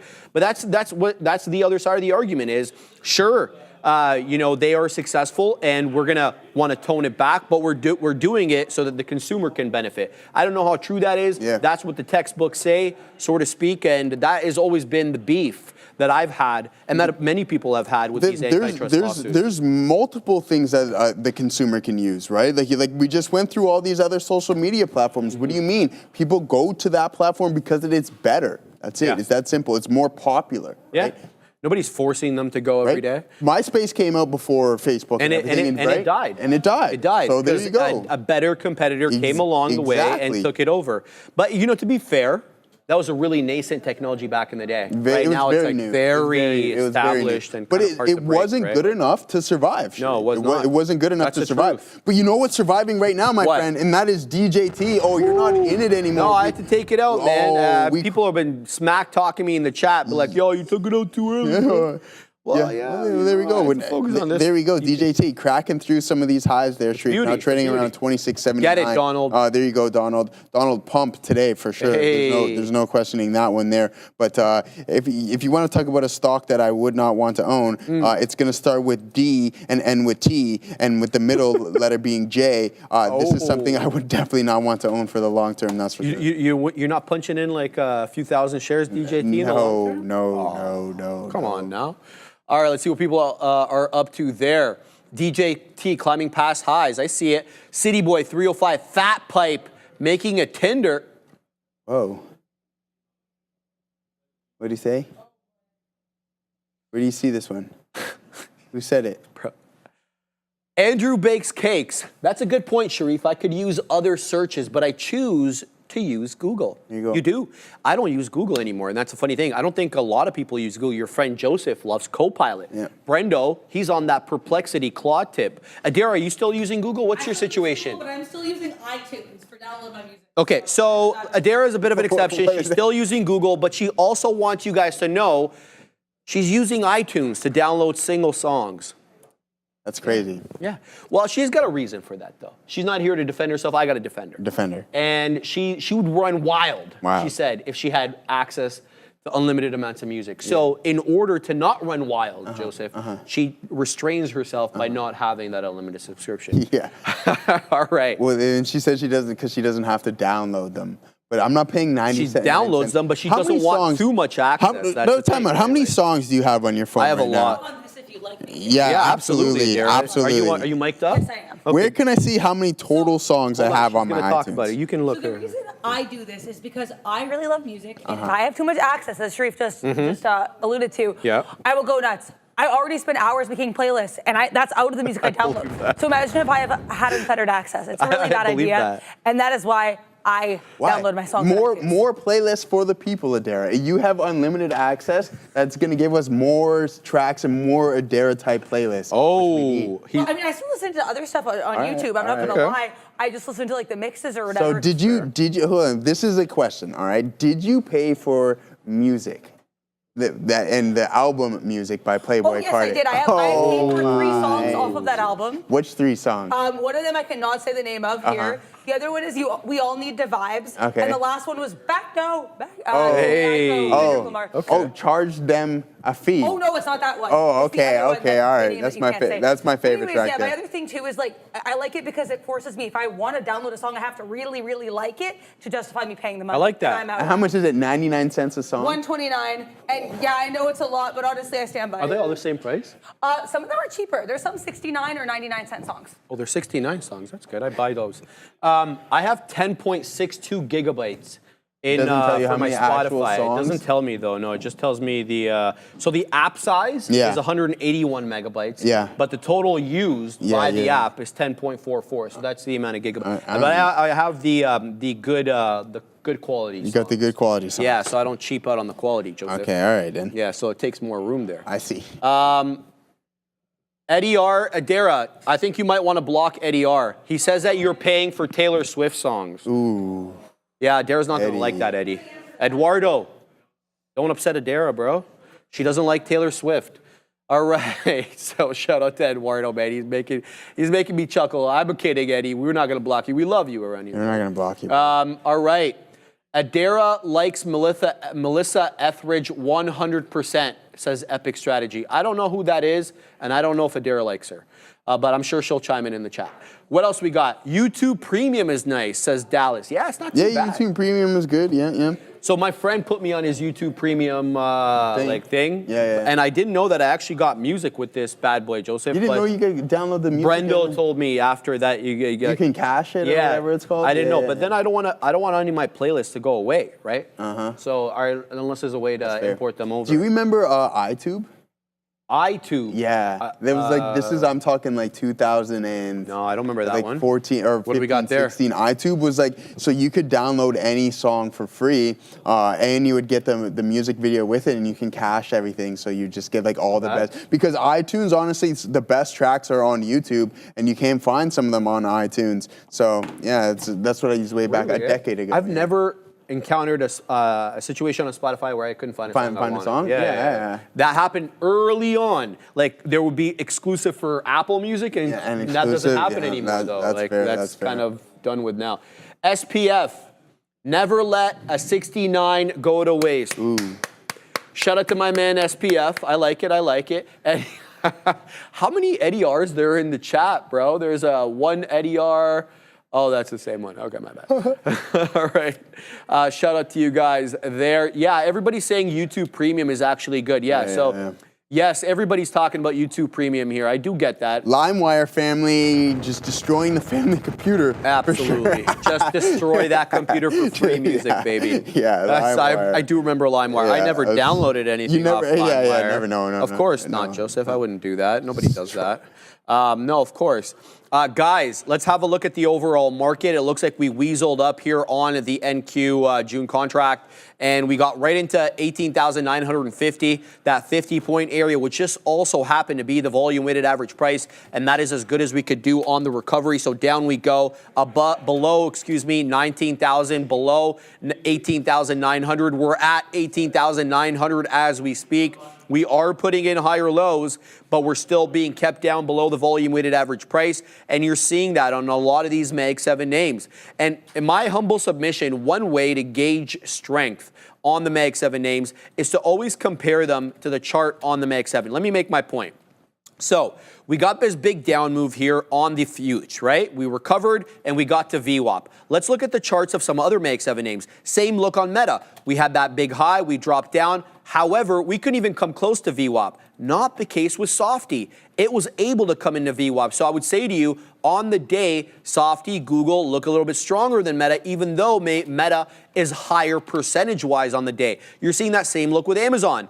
It popped up, dropped all the way down, doesn't even come close to VWAP. Same look with Apple. It got a lot closer than Microsoft did, certainly, Amazon, but definitely was not able to. And I'll submit to you that it was the big movers on the day, the ones that were up percentage-wise more than others, that are having trouble recovering. Case in point, Meta was up, I think, 7% at the highs there, up 4 1/3 now, can't recover to VWAP. Likewise with Amazon.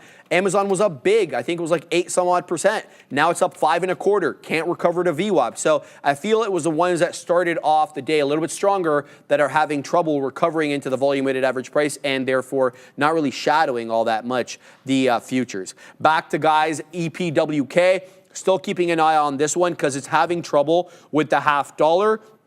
So I'm trying to keep an eye out on this one. I could pick it up again at the volume weighted average price, but how many times are we going to rinse and repeat that same level into 8 or a little bit below 8 before it gives up the ghost at the level? So that's one side of the equation. Now, as I look at it a little bit more, I'm looking at the side chart here on EPWK, and every successive 5-minute candle has a little bit of a higher low. Not by much, but it is a higher low nonetheless. So this one could be destined to take out 8.5.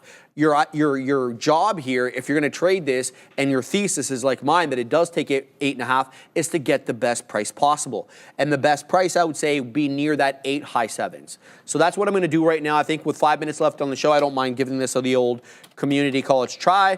We're going to wait in the low 8s. I'm going to wait at 8.05, something like that. See if we can get a money fill on this one. I'm talking about EPWK, guys. It's a big boy mover on the day, and here it comes. So we may not have to wait long on this. 8.13 now showing up on the bid. So I'm waiting at 5s. Let's see if we can get printed at 5s. I don't mind giving this one a try. There is a buyer here, though. You can see it in the mid-teens, 15s, 13s, somewhere like that, that's picking this up at the moment. And the spread is opening up just a skosh, up to 6 pennies at times. I've seen it as wide as 15 the last few minutes. So EPWK will continue to be in focus for me until it gives up that volume weighted average price, guys, which is currently at $7.80, Joseph. Yeah, good look here, guys. You can see I'm posted up on the TQs. We're holding this trend line really well, but it's looking like this is going to head out with sale without me there. So I don't want to chase it all the way up here, guys, because some of the big names are really starting to get moving, with the likes of Meta starting to climb higher. Tesla heading towards the high day as well, too. Now trading at 257.76 with the Qs there, and NVDA heading towards that level as well, which our high day is around 104.50, we'll call it, and we're trading around 104.26, so not too far away on that front. 49 is just where I posted at to see if we can get a continuation, because you can see that I was just holding that higher low relatively well. So I'm like, okay, let's see if I can get in. I should have been in here at 48.80s, but I wasn't, so should have, coulda, woulda. But yeah, we'll post up here at 49s to see if we can get that. And if it cracks it to the downside, then we'll just hop out of that trade here. But again, had some good stuff here earlier in the day on NVDA and Palantir. Palantir was a nice short to the downside as well. So we'll go over some of our trades here. PLTR. You know what I started doing, Joseph? What's that, brother? Remember I told you, do you sell anything on Marketplace? And you shocked the world by saying you never did? I've never sold anything. So so I'll have to apprise you of something about Marketplace. Okay. There's this automatic button that people can hit, and it says, is this high? Is this still available? Yeah. Needless to say, it infuriates me. It does. Okay? I got a short fuse, Joseph. Yeah. Right? So what I've done now is I've done a little social experiment. So anybody who messages me, I'm selling these Vapor Maxes, by the way. So this is what they're buying. They're buying these blue Vapor Maxes, which is pretty sick. Okay. Right? $50, not bad for Vapor Maxes. I'm not in that realm of the sneakers, but yeah. You don't like Vapor Maxes, huh? Well, no, but dude, if you were to be like, hey, these are the blah, blah, blahs, I'd be like, cool, man. Yeah, well, I'm selling these for $50. All right. So anybody who messages me, hello, is it still available? I'm doing a little social experiment. All right, let's see. Everybody will get the same message. Same message. No, I decided to leave it posted after selling it because I so much enjoy getting messages about them, right? And the different ways people are responding to it is actually funny, right? Some people will just like go on, be like, okay, can I come later? Can I come? And other people will be like, yo, bro, this is the automatic message that Facebook sends. Some other people will get mad about it. They'll be like, well, I'll just read you the message that this guy sent, right? It's like, what's your problem, bro? I'm just asking you if they're available. It's like, why couldn't you just write me a straight message to begin with? Right? So I'm doing. They don't understand they don't understand the sarcasm. Of course not, right? But that's kind of hard to send the sarcasm vis-a-vis. Well, the screen, I don't know, man. There's sometimes when I can read the sarcasm through the screen, right? I think it's all about the context. Some people are sarcastically blind. Eric Bosch, Sharif, people leave their post up after they sell. Happens all the time. They don't close it, which is also annoying. Look, man, I'm not one of those people, so I'm just going to pretend like everybody else would say post it. I'm going to continue on with my socials experiment. I'm a petty person, and I hope that comes off through the screen. No, I'm kidding, of course, guys. It is now 2 o'clock, so we will send you over to the Big Kahunas, and Joseph and I will be back, same bat time, same bat channel. I'll see everybody at the green screen in a second. We're doing it live? Well, we were just talking about sarcasm. That's so quick. What the difference between that being sarcastic or potentially passive aggressive. Sharif's social experiment. No, so what I was basically saying, Sean, was the issue with trying to be sarcastic